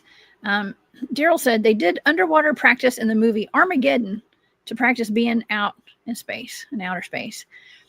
Yeah, they show it to us, but it's because it's of the weightlessness of being in the water. Okay, but maybe it's just been in our faces all along, and it is all underwater. I don't know. Or it could just be they're just trying to imitate being in space. Okay, by that. So I don't know. Here, let me take all this down. It's just a lot to chew on today, Barry. It really is. And and you can see why I was up late last night thinking about this. And thinking about, man, is this just another layer that we're having to peel back to try to get to the truth of things when everything's been in our faces all this time? When just getting into even the subject of quote unquote mer people, which takes us not into just the extraterrestrial possibilities, but also the human factor as far as the aquatic ape theory and things like that. And it's a shame that, like we've talked about before, that Animal Planet documentary came out. Yes, been probably 10 years ago by now, but that was a bunch of actors, and it just discredited the whole thing with mer people. But in reality, they were throwing around aquatic ape theory on there, and that's not a joke. You know what I mean? And we have to look at different ways we've evolved. I had heard several times. Oh, there you go. That's one of those things like P.T. Barnum, where they would take a fish and glue the skull of a cat on it. It looks like a little chimpanzee or little monkey or something with a fish body. It looks like a fish is eating a monkey is what that looks like, honestly, if you ask me. Somebody got real creative with that one. My mother used to talk about that all the time. She said when she was a kid, she would go to the fairs, and she only liked going to the fairs because of the sideshows. And she said it Oh was just yeah. tons of stuff like that at the sideshows, Oh especially when man. P.T. Barnum was running them. Yeah. Oh yeah. I mean, how can you resist? Like, they have like the North Georgia Fair here and stuff, all these like county fairs or state fairs. And they'll have like the giant rat. It's the size of a dumpster, and it's like, oh, I'll pay $5 to go see that. I want to see this rat. And it's a big rat, but it ain't that big. Okay. And but just imagine back in the day. I mean, we've talked about sideshows and things for a while, talking about even the werewolves of Werewolf Springs being two wolfmen that had escaped from an overturned train out there. And we got into the discussion. I've gotten into the discussion about what that was their entertainment. They didn't have internet and TV back then. Okay. Like the 1800s, early 1900s. They watched sideshows. I mean, that would be like, it'd be like watching regular like Netflix for us today or something. Or the newest movie coming out. It's like, oh, let's go see the fattest woman in the world, the woman that's a man that has a beard, the bearded woman, whatever that is. Today, just turn your TV on. We see all sorts of stuff like that. Okay, so just saying, it's not so rare today. Yeah, sadly, some of those freak shows were used to exploit people that had genetic anomalies and things that can be actually helped today. The lobster claw guy, the guy that has like the lobster hands and lobster feet and stuff, and the people with extra limbs and hairy people. I could go on and on. What else you want? So I'm looking for something. There's something I'm going to mention here. And I'm doing better this time, not getting so distracted after what happened last time, and I almost got so distracted by making me laugh that I couldn't even focus anymore. Infinite awareness. That's right. Now it takes little to mess up my attention span. Oh yeah. The whole world has become a freak show at this point. That's what it is, I guess. I don't know. For entertainment purposes only today. Scott says you can see all that at the laundromat. So check it out. I'm gonna tell you about. I'm gonna share something. Can I share something else? Yes, because it deals with aquatics. Okay. Okay. And it's the video that I sent you today that I've never put out. Oh, it's a great one it's just too. on my Patreon only, and it's the experience that I had. Okay. Now I have been. See, I tried a lot of these techniques, especially when I was younger. I would try these techniques. I would put some energy into it, and if it didn't yield the proper third dimensional results, I would move on to something else. Okay. And this was a technique that I was trying in this book. If I can see the keys in here, actually, this Keys of Enoch book by J.J. Hertog. Okay. The Keys of Enoch book. In this book, I'm just going to share this because Spirit telling me I should. On page 108, okay, which is key 111, on page 108, down on 12 through page 109, 28. Actually, I'm sorry, 30. Okay. So again, page 108 to 109, 12 through really about 31. That's a summoning technique for light beings. Okay, they give you a certain way to put your crystals, your larger double terminated crystals, into a star, and then sit in there and use these things that they're called sacred names, which are actually, they call them fire letters too, which are Hebrew words. That somebody who once was looking at this going, we're not supposed to say those words or tripping. But anyway, they call those fire letters. And then you do breathing with it, breathe like a pranayama breathing technique. I added that in there with it, okay? But when you do this, it's a technique to summon light beings. You can start seeing light and start seeing the light beings moving around. So check that out, everybody, in the book Keys of Enoch. Anyway, point being, cool. I've been practicing stuff like that, okay? Okay. And I got a few results of it, but then I was done with that and moved on to something else. And during the times I'm meditating, like later on, after I'm no longer practicing that, I start seeing this wavy green light. And I mean, it's not just in my third eye when my eyes are closed. When I'm opening my eyes, I can still see this thing. Okay? It's very vivid. And it didn't take very long for I realized this thing is alive. It's got to be. Yeah. But sorry, man, I'd be tripped out, man. So I kept trying to just come out and then do another later, but it kept showing up. So I started communicating with it. All right.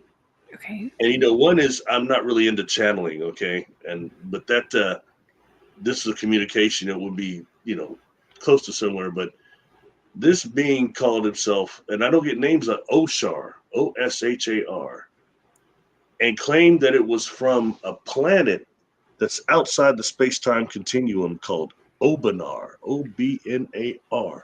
Whoa. Okay, and then it starts communicating. This is telepathic, and it starts saying that it is here because to transfer transonial enlightenment because the human light is dying. Oh. Transonial light. And then this thing is putting in my mind a huge crystal being built in one of our oceans that's dimensionally off. It's like a frequency off with us. And there are other civilizations that are helping to build this thing. Then it starts showing me this place, Obanar, where it's from, which does not, like the cities are like these huge crystals that have nothing but consciousness in it. Mm-hmm. Whole other thing going on, okay? But it's aquatic, nonetheless. So when I think aquatic beings, I think of things like Nomo and things like that. You don't think about a light. Wow. A light being aquatic. Anyway, and it was telling me that some governments of the earth know how to make a certain frequency that is disrupting the work because it summons this being's race. And they're doing that to try to mess up this crystal being done. And it looked like a quasi crystal to me. And it must be like 100 miles or more big, but it's not on our frequency, but it's to help us and the whole thing going on here right now. And I can't make this up. What the hell does that even mean? Transonial enlightenment? Never heard of such. You know what I mean? But another thing going on. Anyway, I just wanted to throw that in because it deals with aquatic. Something that's happened to me. I wasn't on the ship or anything like that, but this thing was communicating with me. And once I got over just being freaked out, I don't know about y'all, man, but every time I get around any type of non-human, I be feeling brand new. I don't care how many times this happened. It takes a lot because you need a frame of reference for it, whether you're meditating or not. You know what I mean? So food for thought again, I'm throwing it out just so people know, people, there's a lot to know more than me, but it's something going on this planet that we were not told of. And I'm always listening to other contactees, or SAP or whatever, just hear if anybody's talking about that. You know what I mean? Yeah. Well, I think I did some remote viewing on the Bermuda Triangle, if I'm not mistaken. I don't know if you and I worked on that together or what, but I'm pretty sure I did a show on the Bermuda Triangle remote viewing, and crystals were a big part of the Bermuda Triangle data. Crystals. So it must be like a crystal under the ocean, or crystals, like maybe that's what's throwing things off. I don't know. What if that's what you're talking about? Yeah, and then again, that comes to similar of the solar magnetic charged crystals or quasi crystals that when dealing with our science right now, it's very worthy to research and learn a little bit about quasi crystals and also photonic crystals. I believe that's where our civilization is going. That's what was being used there. I've heard people say that they channel those beings, or people that say they have past memories of being there working with these type of crystals and things, that they're still there, exist. I've always heard this one of those crystals that they're huge, almost similar.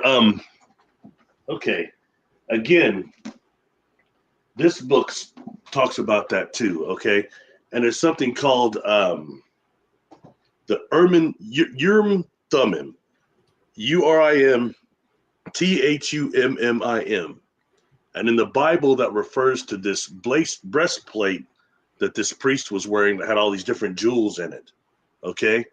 But when you start reading this book, it starts talking about the Urim Thummim are actually chambers, like these 12 chambers within the earth that represent, or is it 7 that represent the, like Roy G. Biv.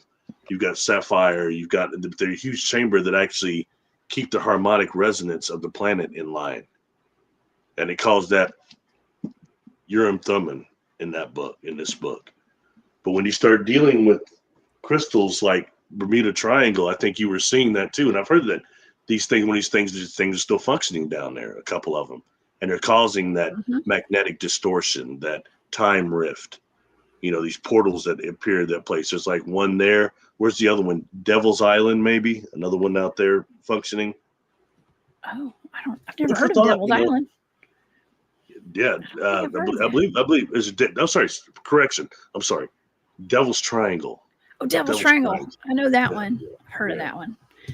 Yeah. Well, there's all sorts of triangles. Even like, what is that? The Michigan Triangle, or is it Wisconsin or Michigan? I think it's Michigan.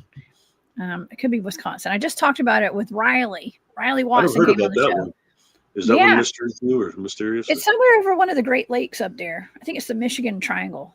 I'm pretty sure, and it actually covers. It's mostly the lake, which I believe those are man-made lakes up there. I'm pretty sure, but there's some kind of within that triangle. There's like it looks like Stonehenge underneath the water.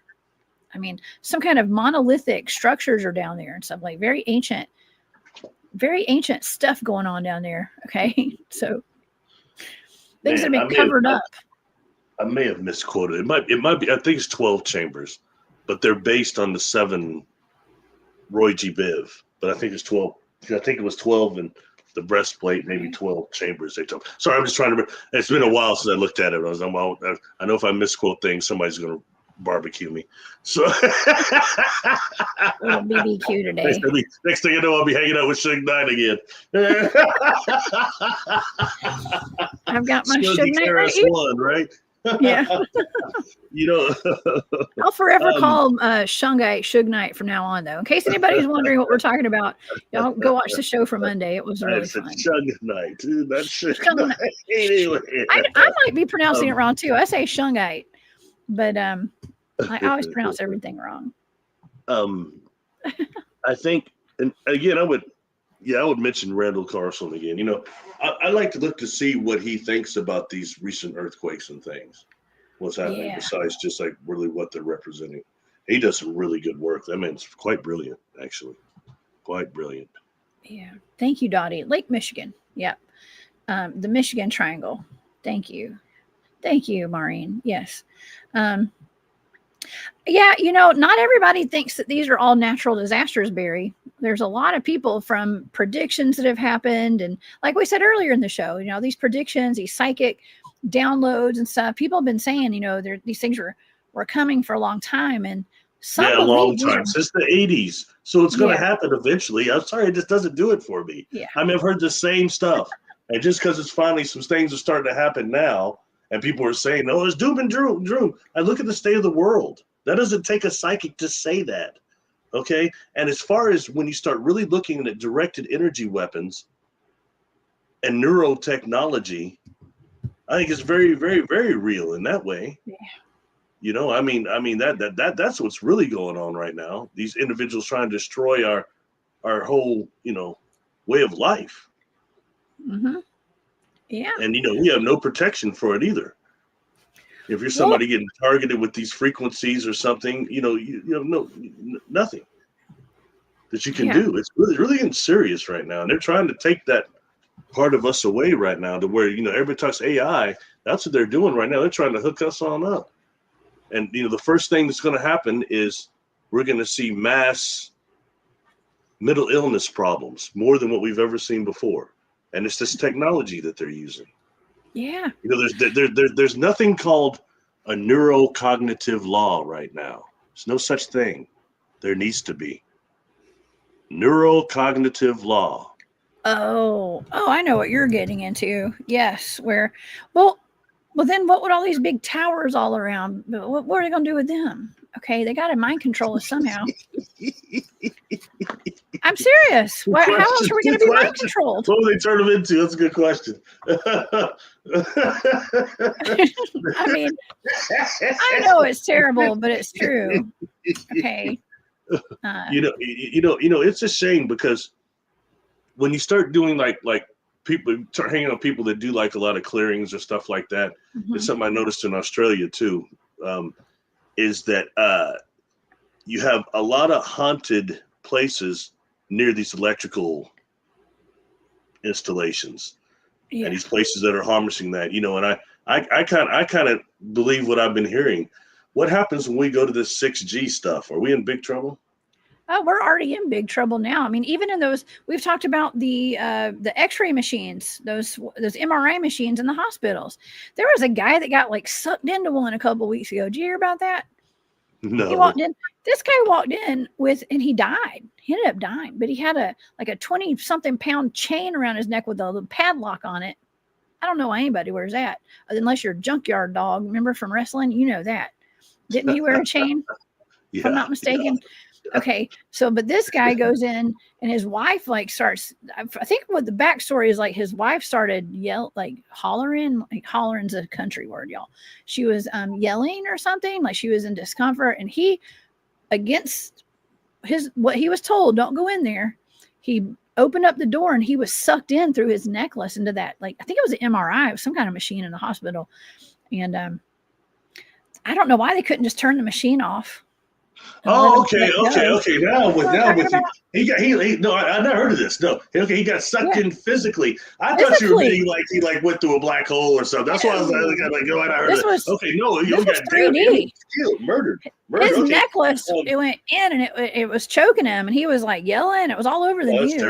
That's terrible. Yeah. You know, we mentioned this I think last time too, but you know, ever since I got shadow banned several years ago, my count went down from 9,000 a video to I'm lucky to get 200 people, but they're loyal, good people. But you know, one that I did that I actually did do fairly well, and it was a few years ago, MRI machines and entities. And you know what spurred me to do that was I was one of those people that was too scared to get my wisdom teeth removed.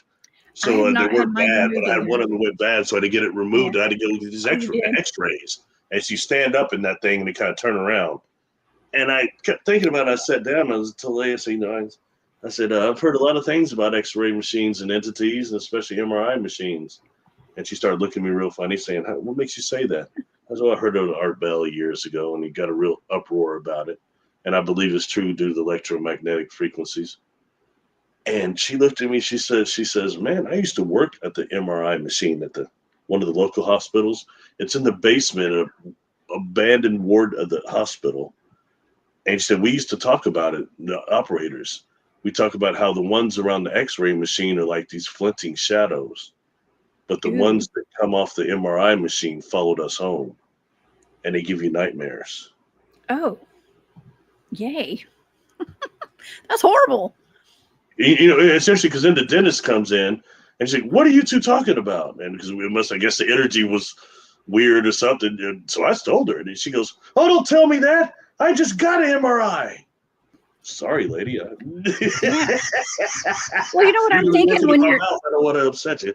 Well, when you're talking about that, I'm thinking of like CERN. I know we talked about CERN earlier, like the Large Hadron Colliders, and they're like turning that on, and they have people come out admitting that like there are lower astral, lower vibrational entities coming in and out of these things. Now, I've actually been told, I've heard rumors. Let's just put it that way. I've heard rumors that there was one in the South here somewhere.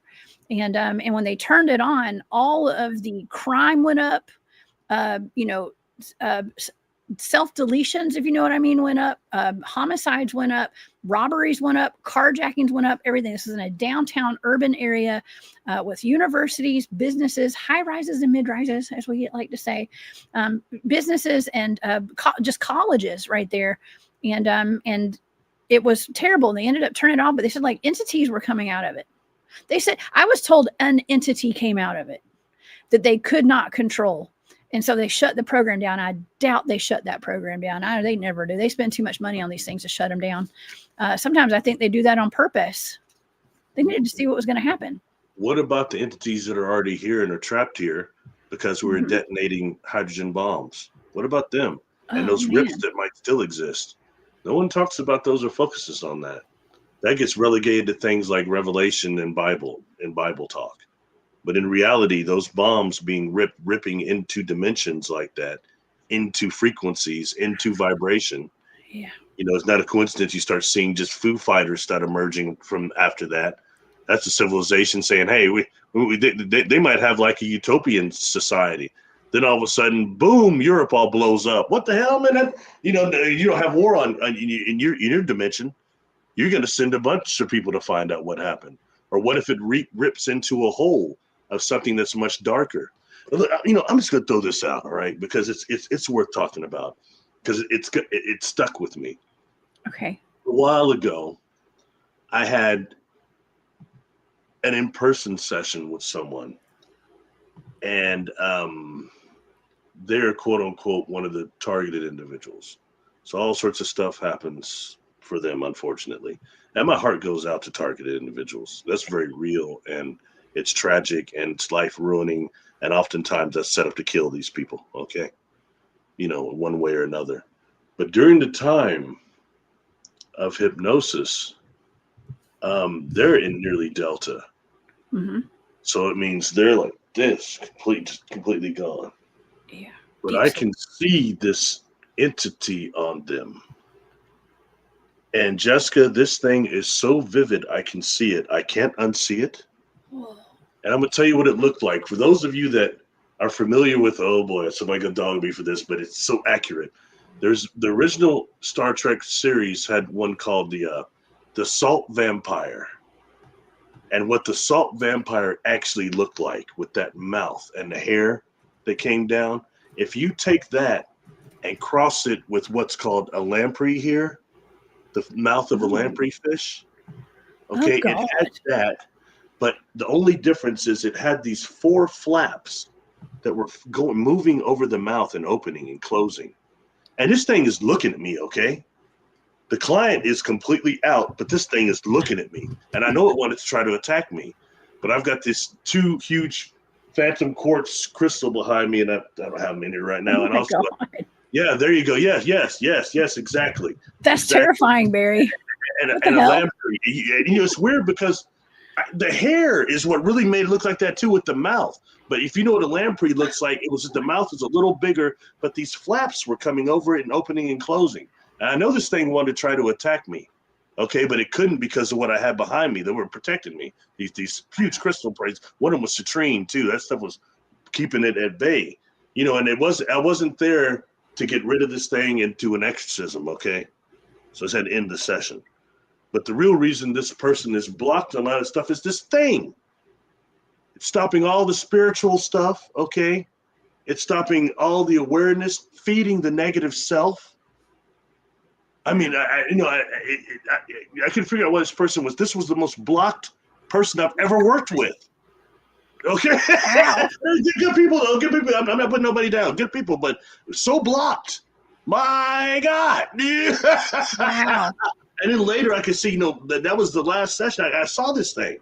And I mean, like I said, once you see, you cannot unsee. And I've seen others. I try to stay off that vibration so it doesn't even get in my visual. But I've seen other things that might look like serpents or octopi, quote unquote, or something similar to that. These different inorganic beings or some type of demonic coming from somewhere. And I'll tell you, these beings come from these portals a lot of times. They jump on people around these portals. And it makes me wonder, I can only ask is, where the hell does the other part of the portal go to? Where's the exit? Where's that entry at? Is it some just lower dimension? World? Is it? Yeah, exactly. It's somewhere horrible is what it is. Mm-hmm. And I think about, look, I'm not a religious person, but when I look at some of the books, like for example, the Bible, there's a story in there that talks about when Yahushua, Jesus, whatever we call him, did an exorcism of these people. And that it was going to send them back to hell, the darker realms.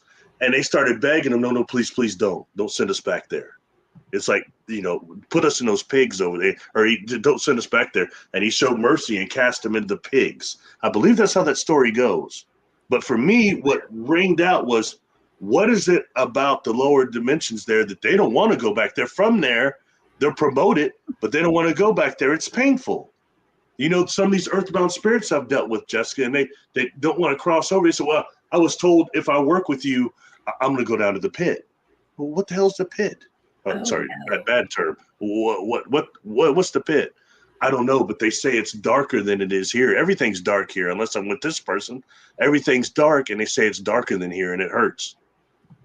And and I only take so much of it with the sand, a grain of sand, as my mother would say. Or a grain of salt. That's what I like to say too. Grain of salt. Yeah, grain of salt. Thank you. That's it. See, yeah, sorry, I can look so far back. My mother had more sayings you could shake a stick at. I bet your mom was fun to hang out with, man. She was freak shows and stuff, man. She was cool. She was super cool. You know, that's how I found out Art Bell. My mother told me, she said, I know you don't sleep at night. She said, instead of listening to Larry King, you should listen to this guy here, Art Bell. He's more your style. Yeah, and that's amazing. She got you in it, you know. Anyway, I take with the sand of grain. God, that really messed me up. A grain of salt, because these beings, these inorganic beings, have given us a type of a predator negative self. They combine with that, okay, and they've given us our religions, a lot of them, to keep us separate down here, to keep us from having any type of a real morphogenetic field of collective consciousness that's really one that's a higher level, that make this place more like a utopia. Yeah. Anyway, sorry. There are factions, let's just say factions, like you're saying, factions that want to keep the darkness here and keep us on a low vibration. And my goodness, if we weren't aware of it, and a lot of us aren't aware of it, the majority of population's not aware of any of this. And if they hear about it, they don't believe it. Okay. And I don't know. It's man, really... I go through a lot of this. I was sitting there listening to videos. I was going like this. Going, oh my God. I'm not done with the lot. I was like, golly, and I think surely it'll not be there at least for 1 second. At least I can adjust to strictly third dimensionally looking. But I couldn't. That thing was there, and it was just. I'm sorry. The only word I can use is creepy. Whether I'm protected or not, it's just creepy. And so much of that goes on down here. Or those little things like on the Matrix, those little weird things that are attacking people. You know what I'm talking about? On the Matrix, yes. There's like those weird little creature things. Seen stuff like that, and I've talked to a lot of people that can see stuff like that. You know, first I was tripped out on just the shadows. That was enough for me. The shadows jumping people. You know that. Anyway, sorry. Yeah. See, I'm still going back to the salt vampires, Barry. Okay. I am so creeped out by that.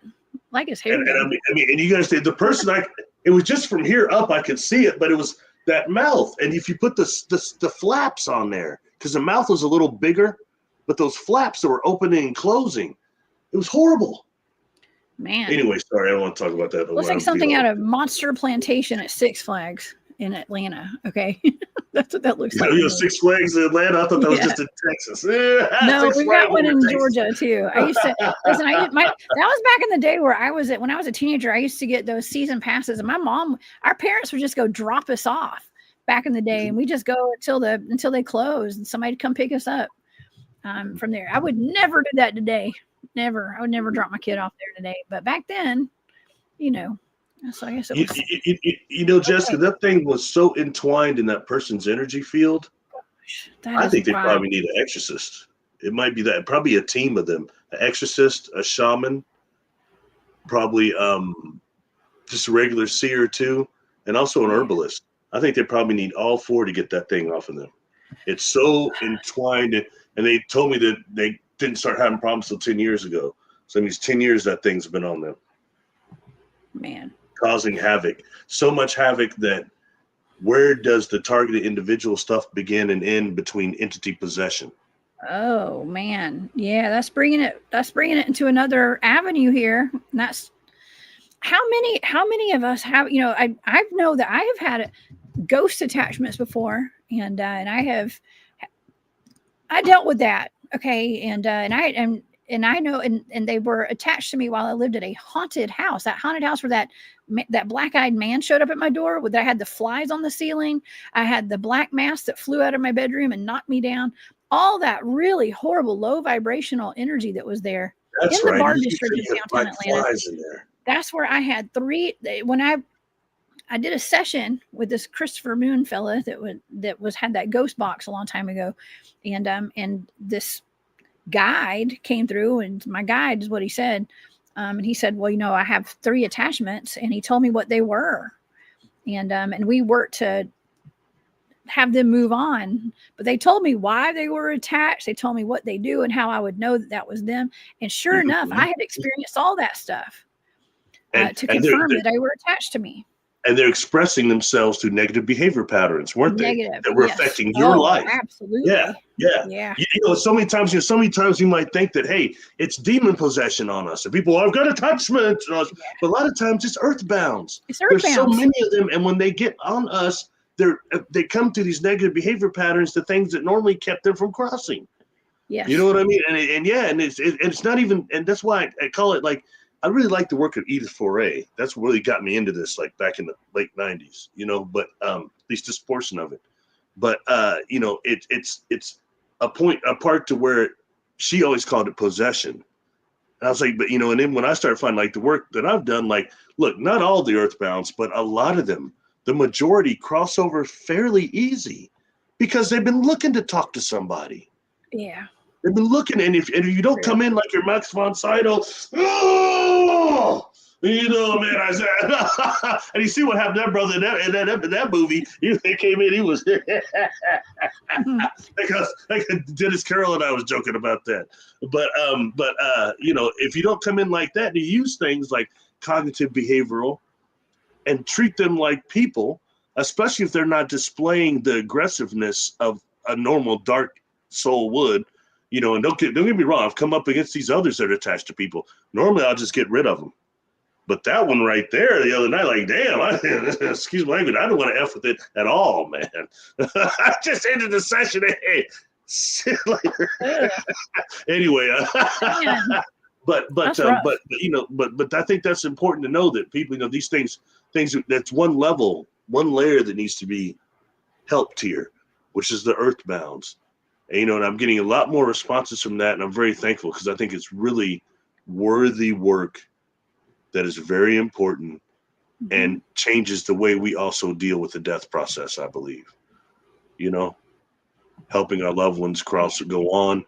And, there's a point to where, before I shut up, is that we mentioned before that, we're made in the Creator's image. When you take the religious content out of it, and make it more spiritual, it means that as immortal souls, the creative principle passes through us. Means we are creators. Yeah. And when you start taking that into the energy body, into the dream body, the energy body that is infinity capable, as an evolutionary stage, do we go like what through the Isis thesis and others say that we go into next evolution of planet? I think the Tibetan Book of the Dead talks about this too, and then into being a star. Yeah. But then the next step is actually being a creator, a light being that creates universes. And when you start looking into how many multiverses there are, is that why? Yeah. Is that our ultimate achievement before we reach pure God consciousness? This is what we need to be dealing with. Mm-hmm.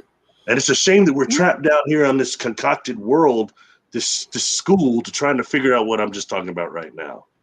But when we become creative, even if we were conscious as a planet, the amount of life frequency way beyond right now. Mm-hmm. And imagine Earth. It'd be like having probably 1,000 mosquitoes and fleas all over you. Just little bitty spots of people like you and I, people in your audience that are just the cool spots. Every now and then you have a cool spot here and there, but those things are all over you, itching you, tearing you up. Food for thought. Yeah, like grafting. Those flies. The morphogenic field of the main species isn't correct. You know what I mean? One of war, one of sorry, I guess Sheldrake can call them morphogenic fields, morphogenetic field. I've heard them called both. It doesn't matter. Same thing. Anyway, just food for thought. Sorry, we're supposed to be talking about underground bases, and you see, we're going way. I'm going way over the talking about all this other stuff. No, we're talking about all of it. Well, we got into the alien discussion, and we got into all this with the non-corporeal entities and things like that as well. So it's all full. We'll bring it full circle. Don't you worry about that. Okay. Supposed to talk about the other end, right? The other end in Sweden. Yeah. We got to talk about all of it. Yeah. Angelique has a question, Barry. She wants to know what keeps these spirits earthbound. What keeps them? Now that would be like addictions and. Man, I gotta say first, I love the spelling of your name. I think that's awesome. Yeah. Great question. Normally it's honestly, Angelique, it's really easy because we've got this free will that people say we don't. We cannot go into the light, not progress forward, no matter which way it is. And the things that will keep people here it's simple things. Like I've come across, it can be addiction. Addictions is a big one. Okay. Mm-hmm. Another one is property. Man, that was my crib. Now, hey, such and such moving in. Look at people moving in here, tearing it up. Or another one is loved ones. And that's why I tell people when you're over a body at a funeral, or you're constantly thinking, oh God, please don't leave, don't leave. And then they won't. Yeah. Because like, I can't just leave my daughter, my such and such here. What's going to happen to them? I got to look after them. Yeah. But the truth is, when you actually cross over, you have the ability, then you go through whatever change you go through, you can come back and help. I've seen it many times. It gets so heavy, Jessica, Angelique, that I've seen it with somebody that had, like, let's say, I can do normally about 15 earthbounds before I start getting tired. Okay, I can cross over about 15 out of one person. And it takes time, but it's a process. But I've had at a point to where like one or two that might have been kind of hesitant to go over because they've done something bad, they've hurt people, and they think that the light might be hell and they're going to burn. Again, that concept of hell, okay? But then they cross over, and by the time I get towards even the 5th or 6th, 7th or 8th one after that, they're suddenly coming helping the others cross over. They're at the gate. They're at the portal. Oh yeah. They've already got their body, Yeah. their light body, that the ones they didn't want. Like I told you about the drunk that told me, I'm gonna listen to you. What are you talking about? You trying to trick me? How? You make me go in that light. I won't do it. Why? I can't get another drink in there. Oh gosh. They're tormenting somebody else. But it's not the same because this lady can really put them away. But when I get her so drunk she blacks out, I feel the most alive. But it doesn't last like it used to. Typical addiction. They start fading. So then start telling her, I don't like your boyfriend, so fight him. I like your husband, fight him. Oh, I don't like him. Do this, argue. My gosh. And then they start doing it involuntarily and don't know it. Possession. It ruins lives. Exactly. Yeah. Possessions ruin lives. And that wasn't a demon. It was just a person that had a hard life that was strung out on alcohol. And as he told me, cocaine, and he died doing that last rail. Did a big rail, was a bit much. And, no, seriously, that's what he told me. I can't make it up. But point being, those are things that keep people stuck. And another, so fear is a big one. Another one, I've had, and Jessica, this is real, and I can talk. This is not Jessica's deal because I had given her as a blind target. She didn't know that's what the light was. But I've had some tell me that they didn't cross over because they were told not to go into the light. They were told it was a trick. And one time I asked, "Who told you that?" And one person said, "My church." Well, it didn't take me very long to figure that out, what church that was. But the point being, the light is not this reincarnation trick. It's more of a transport mechanism, a mechanism of information. When you get away from Earth, it's like what Edgar Mitchell said, it's all light. Yeah. Oh, interesting. And, when you get, away from the shadow of Earth, you're dealing with much more light. There's not as much space between the stars when you get out of our atmospheres as you think.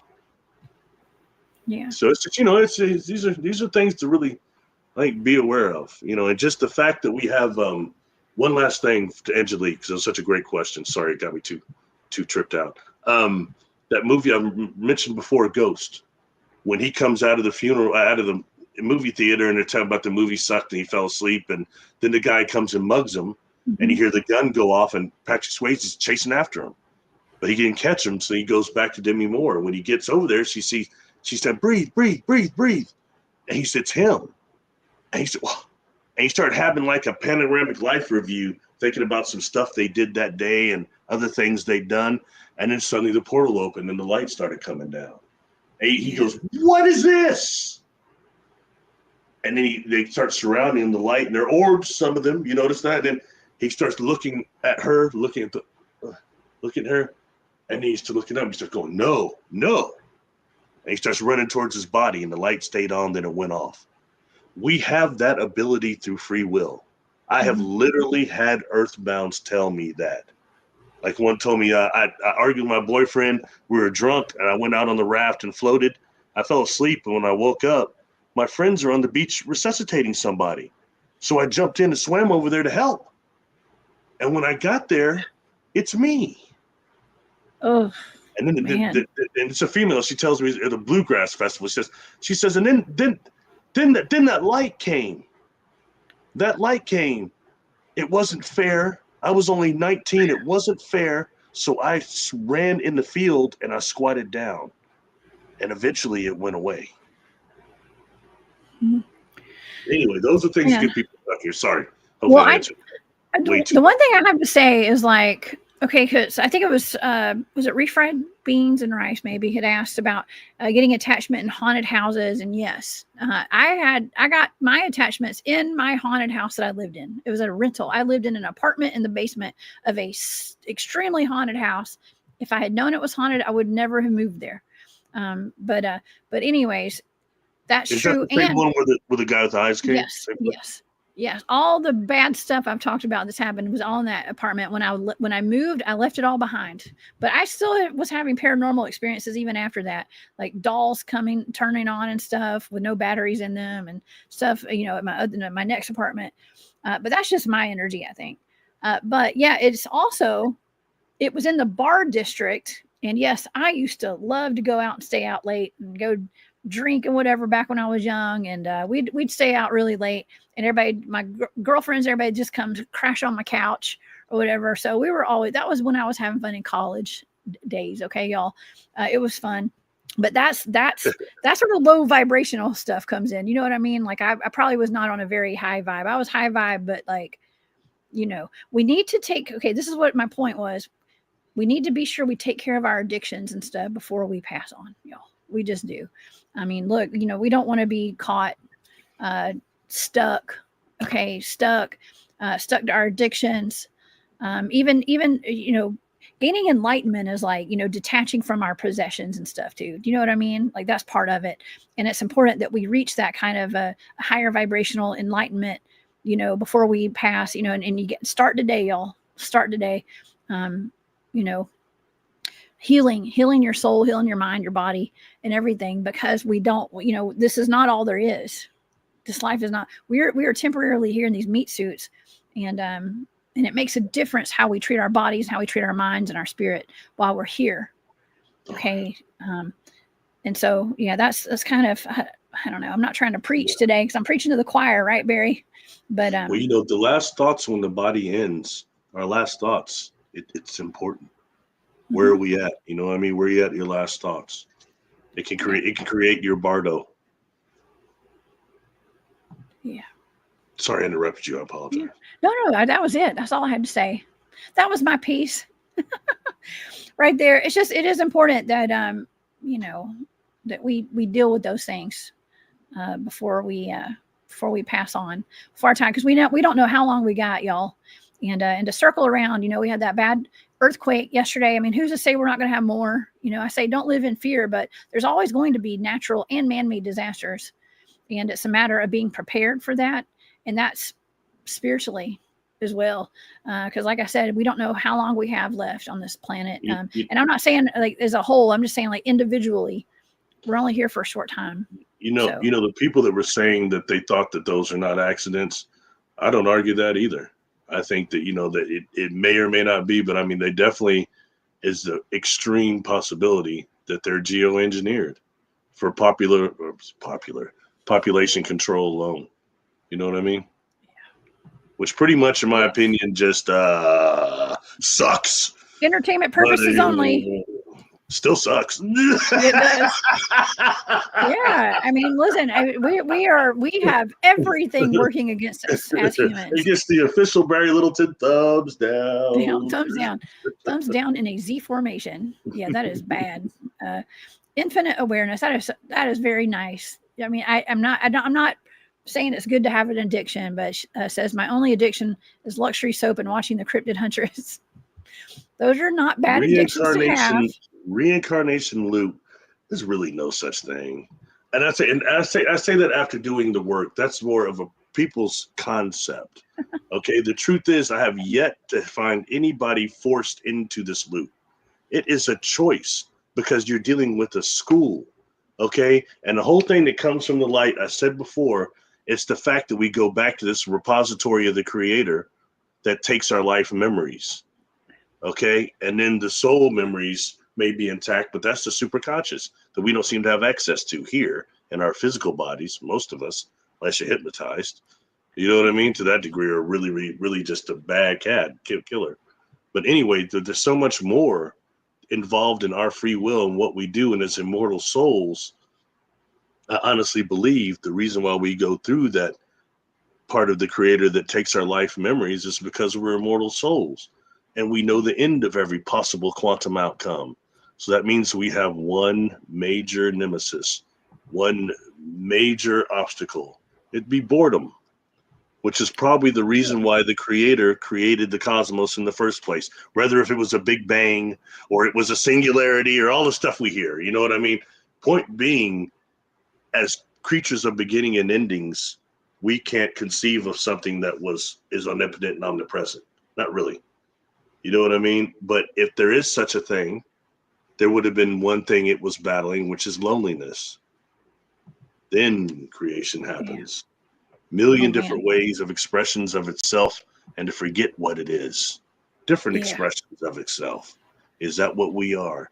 Is that what's meant we're created in the creator's and God's image? When you take all the religious stuff out of it, make it just spiritual and consciousness. Yeah. I was just thinking about this as you were talking. It wasn't until I reached some low points in my life where I found like true enlightenment and stuff. And I know that's like an age-old tale, right? But it's the truth. I've been through a lot of trauma in my life. I've lost most of my family and best friends have all died. Okay.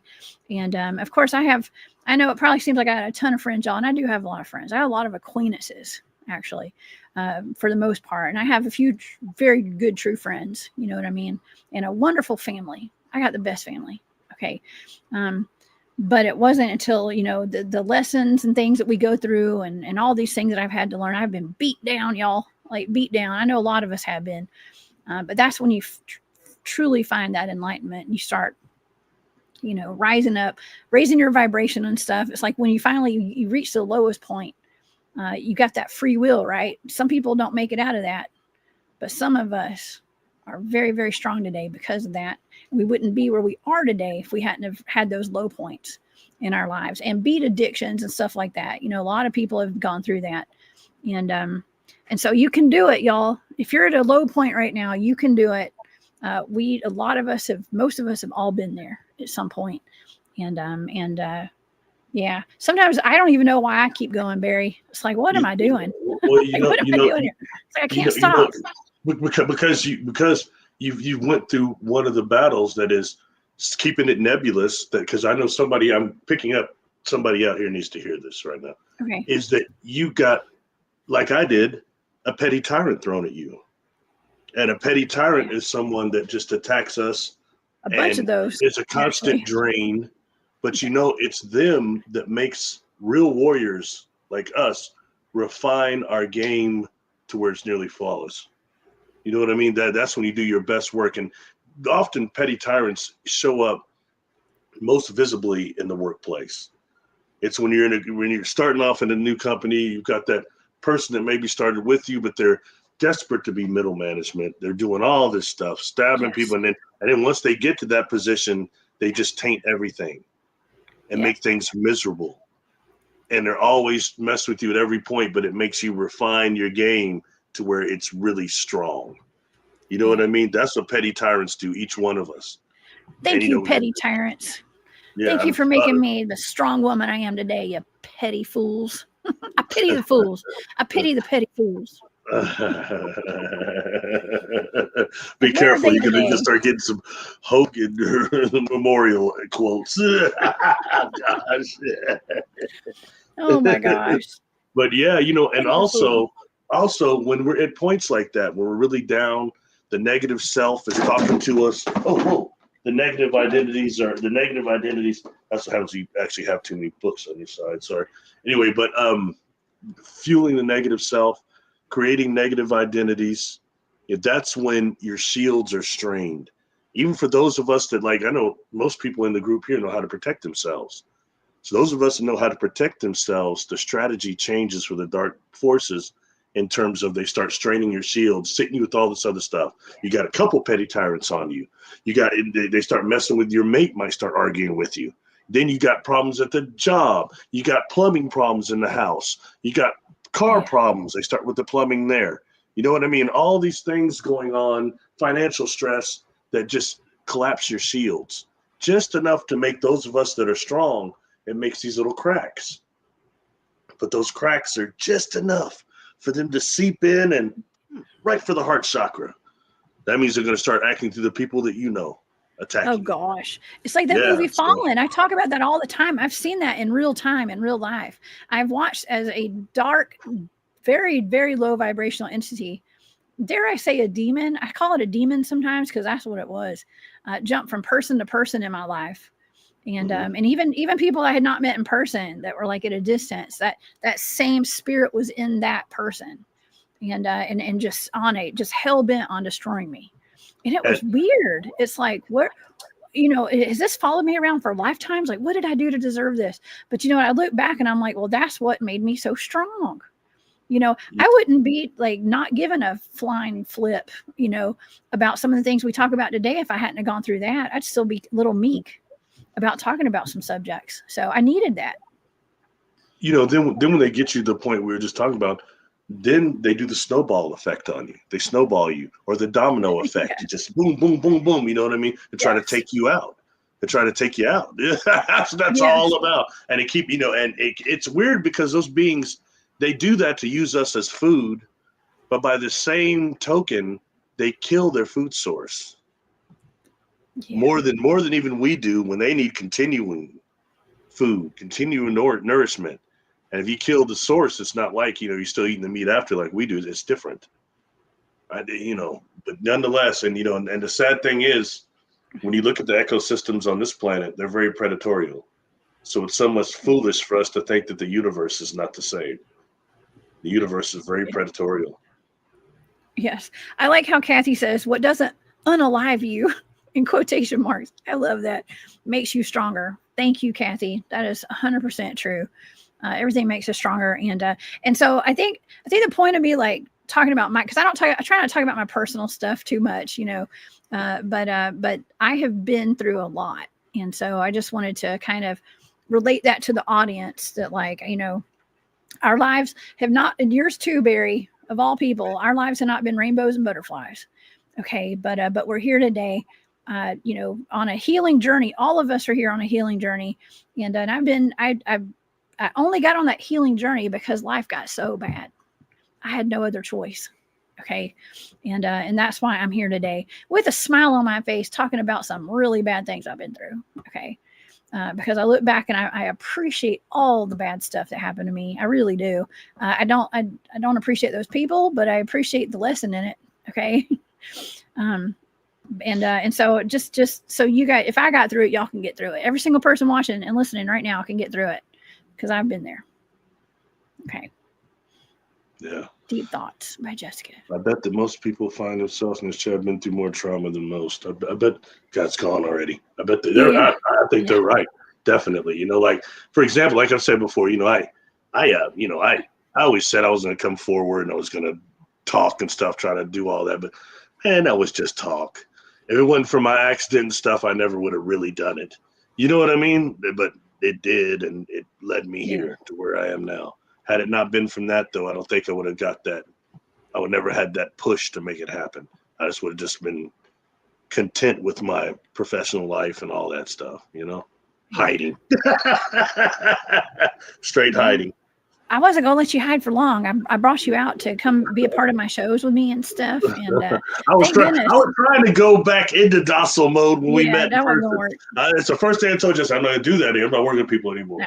The ET sent me in to come get you. Tyrants and all that. I was like, no, I'm done. And then sure enough, you got me to come out of the woodwork again. I know.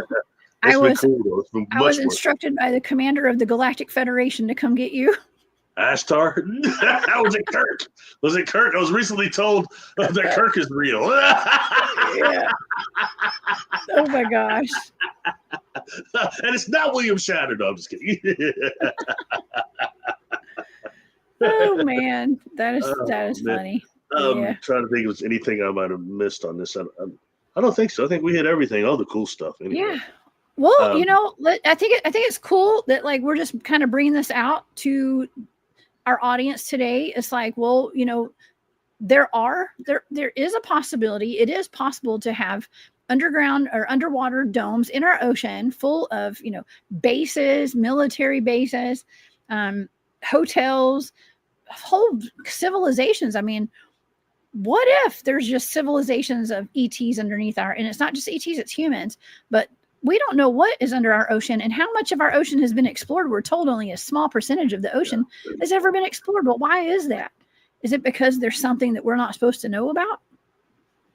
And, you know, when dealing with pressure like that, when you start going deep underwater, really deep, like we're talking, you start dealing with those type of pressure and those G-forces, you know, it's Portal City probably.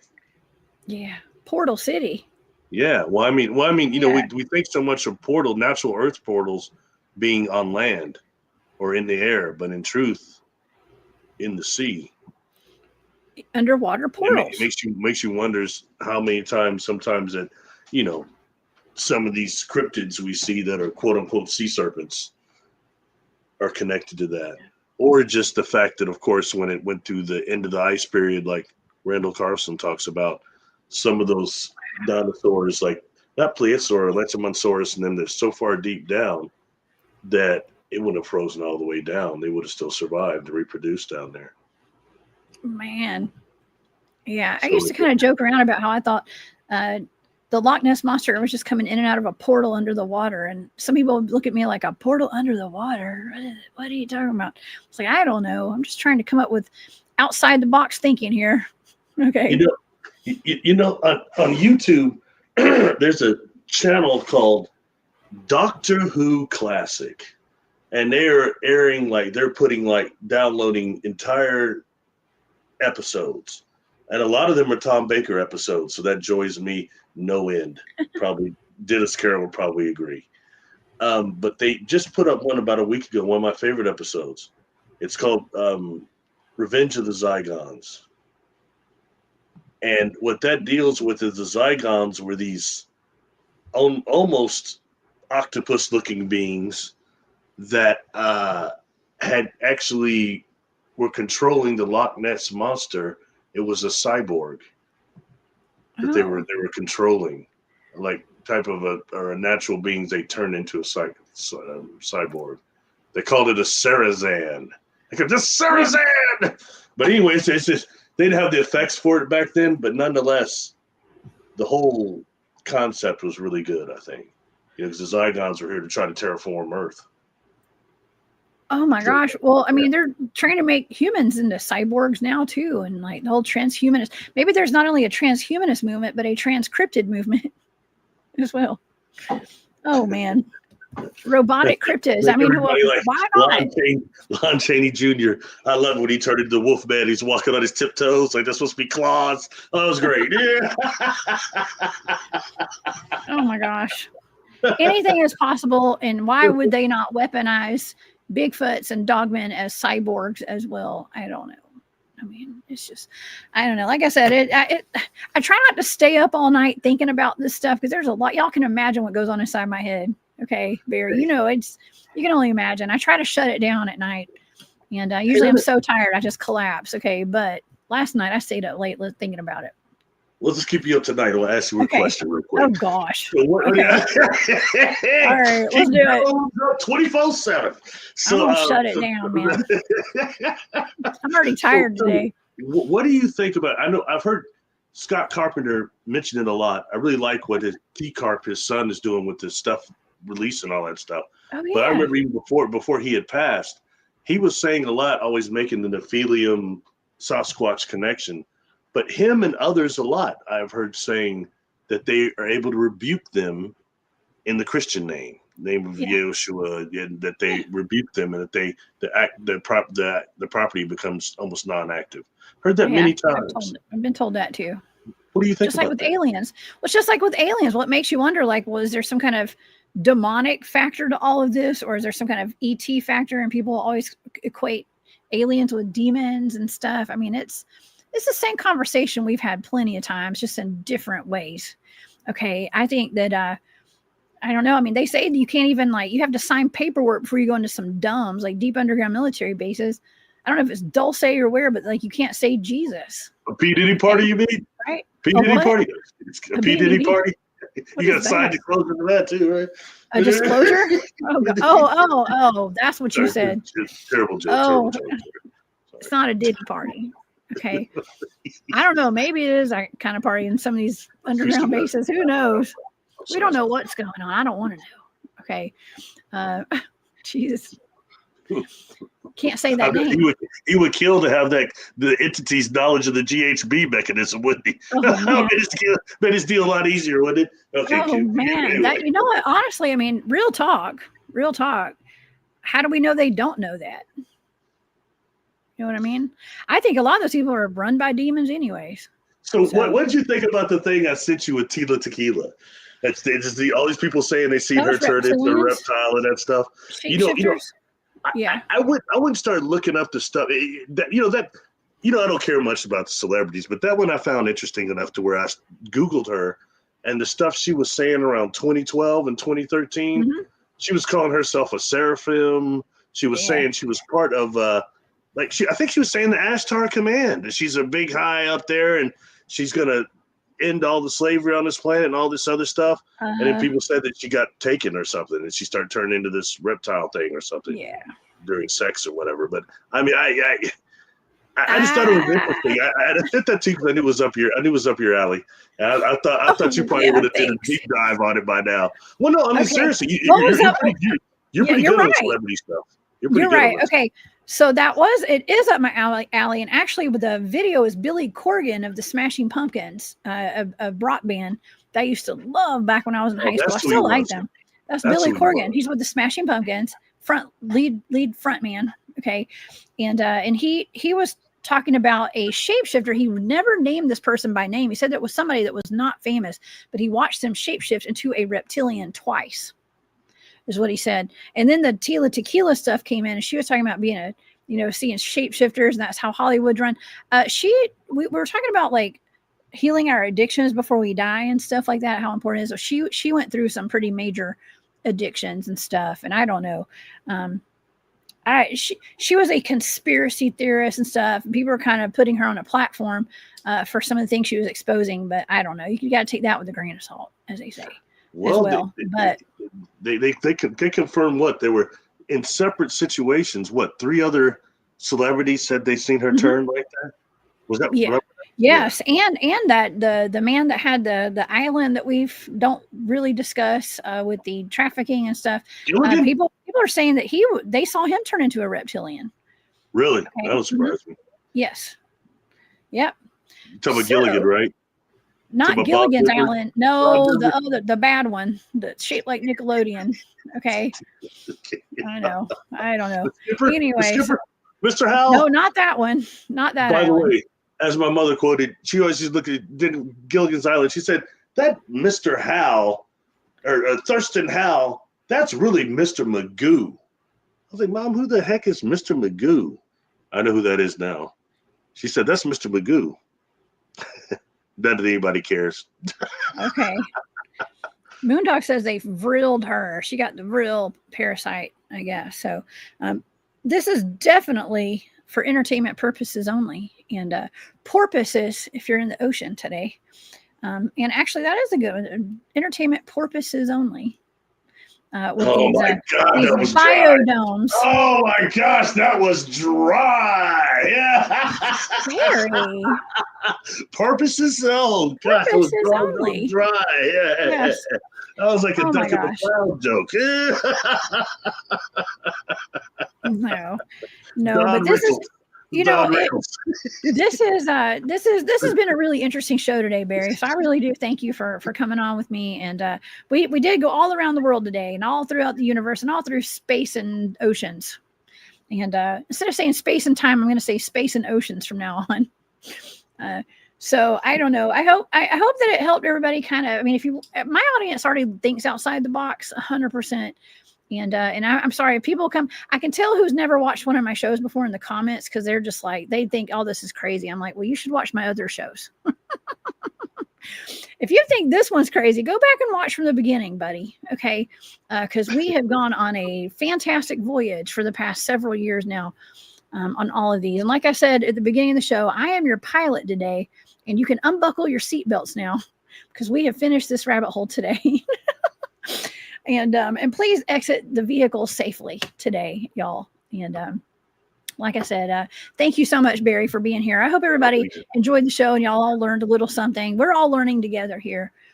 And I appreciate each and every one of y'all today. And I also wanted to thank, before we go today, too, Justin Bennett. Thank you for becoming a member of the Hunt Club. I will be putting a brand new video up in the next day or two with the Hunt Club, too. So that's my membership on YouTube if you guys want to become a member as well. So Barry, tell everybody where they can find you. Do you have any final thoughts on our show today? No, I think I've talked enough. This one, I didn't get as goofy as last time, but I took us off topic a lot, but hopefully not too far. It's okay. It's all connected. Yeah, it is all connected. That is true. But still, sometimes I go on these weird little tangents. Anyway, you can reach me at barrylittleton13@gmail.com. I'm also on YouTube. I can always use all the subscribers I get to beat the shadow ban under Barry Littleton. I'm on a Patreon under Barry Littleton. I'm also on Facebook. I'm trying to start doing more on there. Barry Littleton on there, and Instagram under Barry Littleton. And services I offer hypnosis. I do readings. Hypnosis, I do several different modalities: past life regression, ET regression, negative identity dissolvement. I do have to be hypnotized for that. Generational curse cutting, and especially earthbound spirit release and rescue. Okay. Amazing. Awesome. Can you dissolve me sometimes? I'm just kidding. What is that? Is it dissolve or vaporize? Remember that? Did you do that show with me? We talked about the dog that got vaporized from that guy that had the alien in his freezer. Remember that? I don't really want to be dissolved or vaporized, by the way. Jonathan Reed. Yes. Yeah. I'm kidding. Don't dissolve or vaporize me. Okay. That's not what you meant by that. I took that out of context. But that was funny. I think about that show quite a bit, and that poor dog and that gentleman that had that alien in his freezer. Remember the thing of that though. That was actually an accident. It was. That's right. So when the dog started barking, the self-defensive suit attacked it. Okay. Yeah, wanting the being that wanted to do it. It was startled, but the suit was startled, so that means it attacked. The suit attack when suits attack. Yes. When spacesuits attack. That'd be an interesting movie to make right there. And Gary Reed, thank you. Why are you apologizing to me? There's no need to apologize. I don't know what you're apologizing for, but thank you. Thank you for that super sticker. I appreciate that. Thank you for being here today. I appreciate your support very much, and very much appreciate it. So, yeah, this has been really fantastic, y'all. We said earlier today, Barry is not going to be able to be here tomorrow night we talked about doing that remote viewing show about the Mars complex up there. We're going to do that next Thursday. Okay.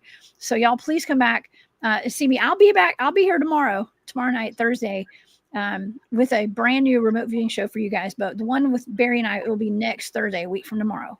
Okay. And that's a really good one, Barry. Hey, you want me to put that tequila in the comments after the show's over? Sure. You want to put it in? Absolutely. Okay. You can do it now. Do it anytime. Yeah. Okay. For sure. Okay. Yeah, that's gonna be a lot of fun. Okay. Y'all watch that. Y'all let us know what you think.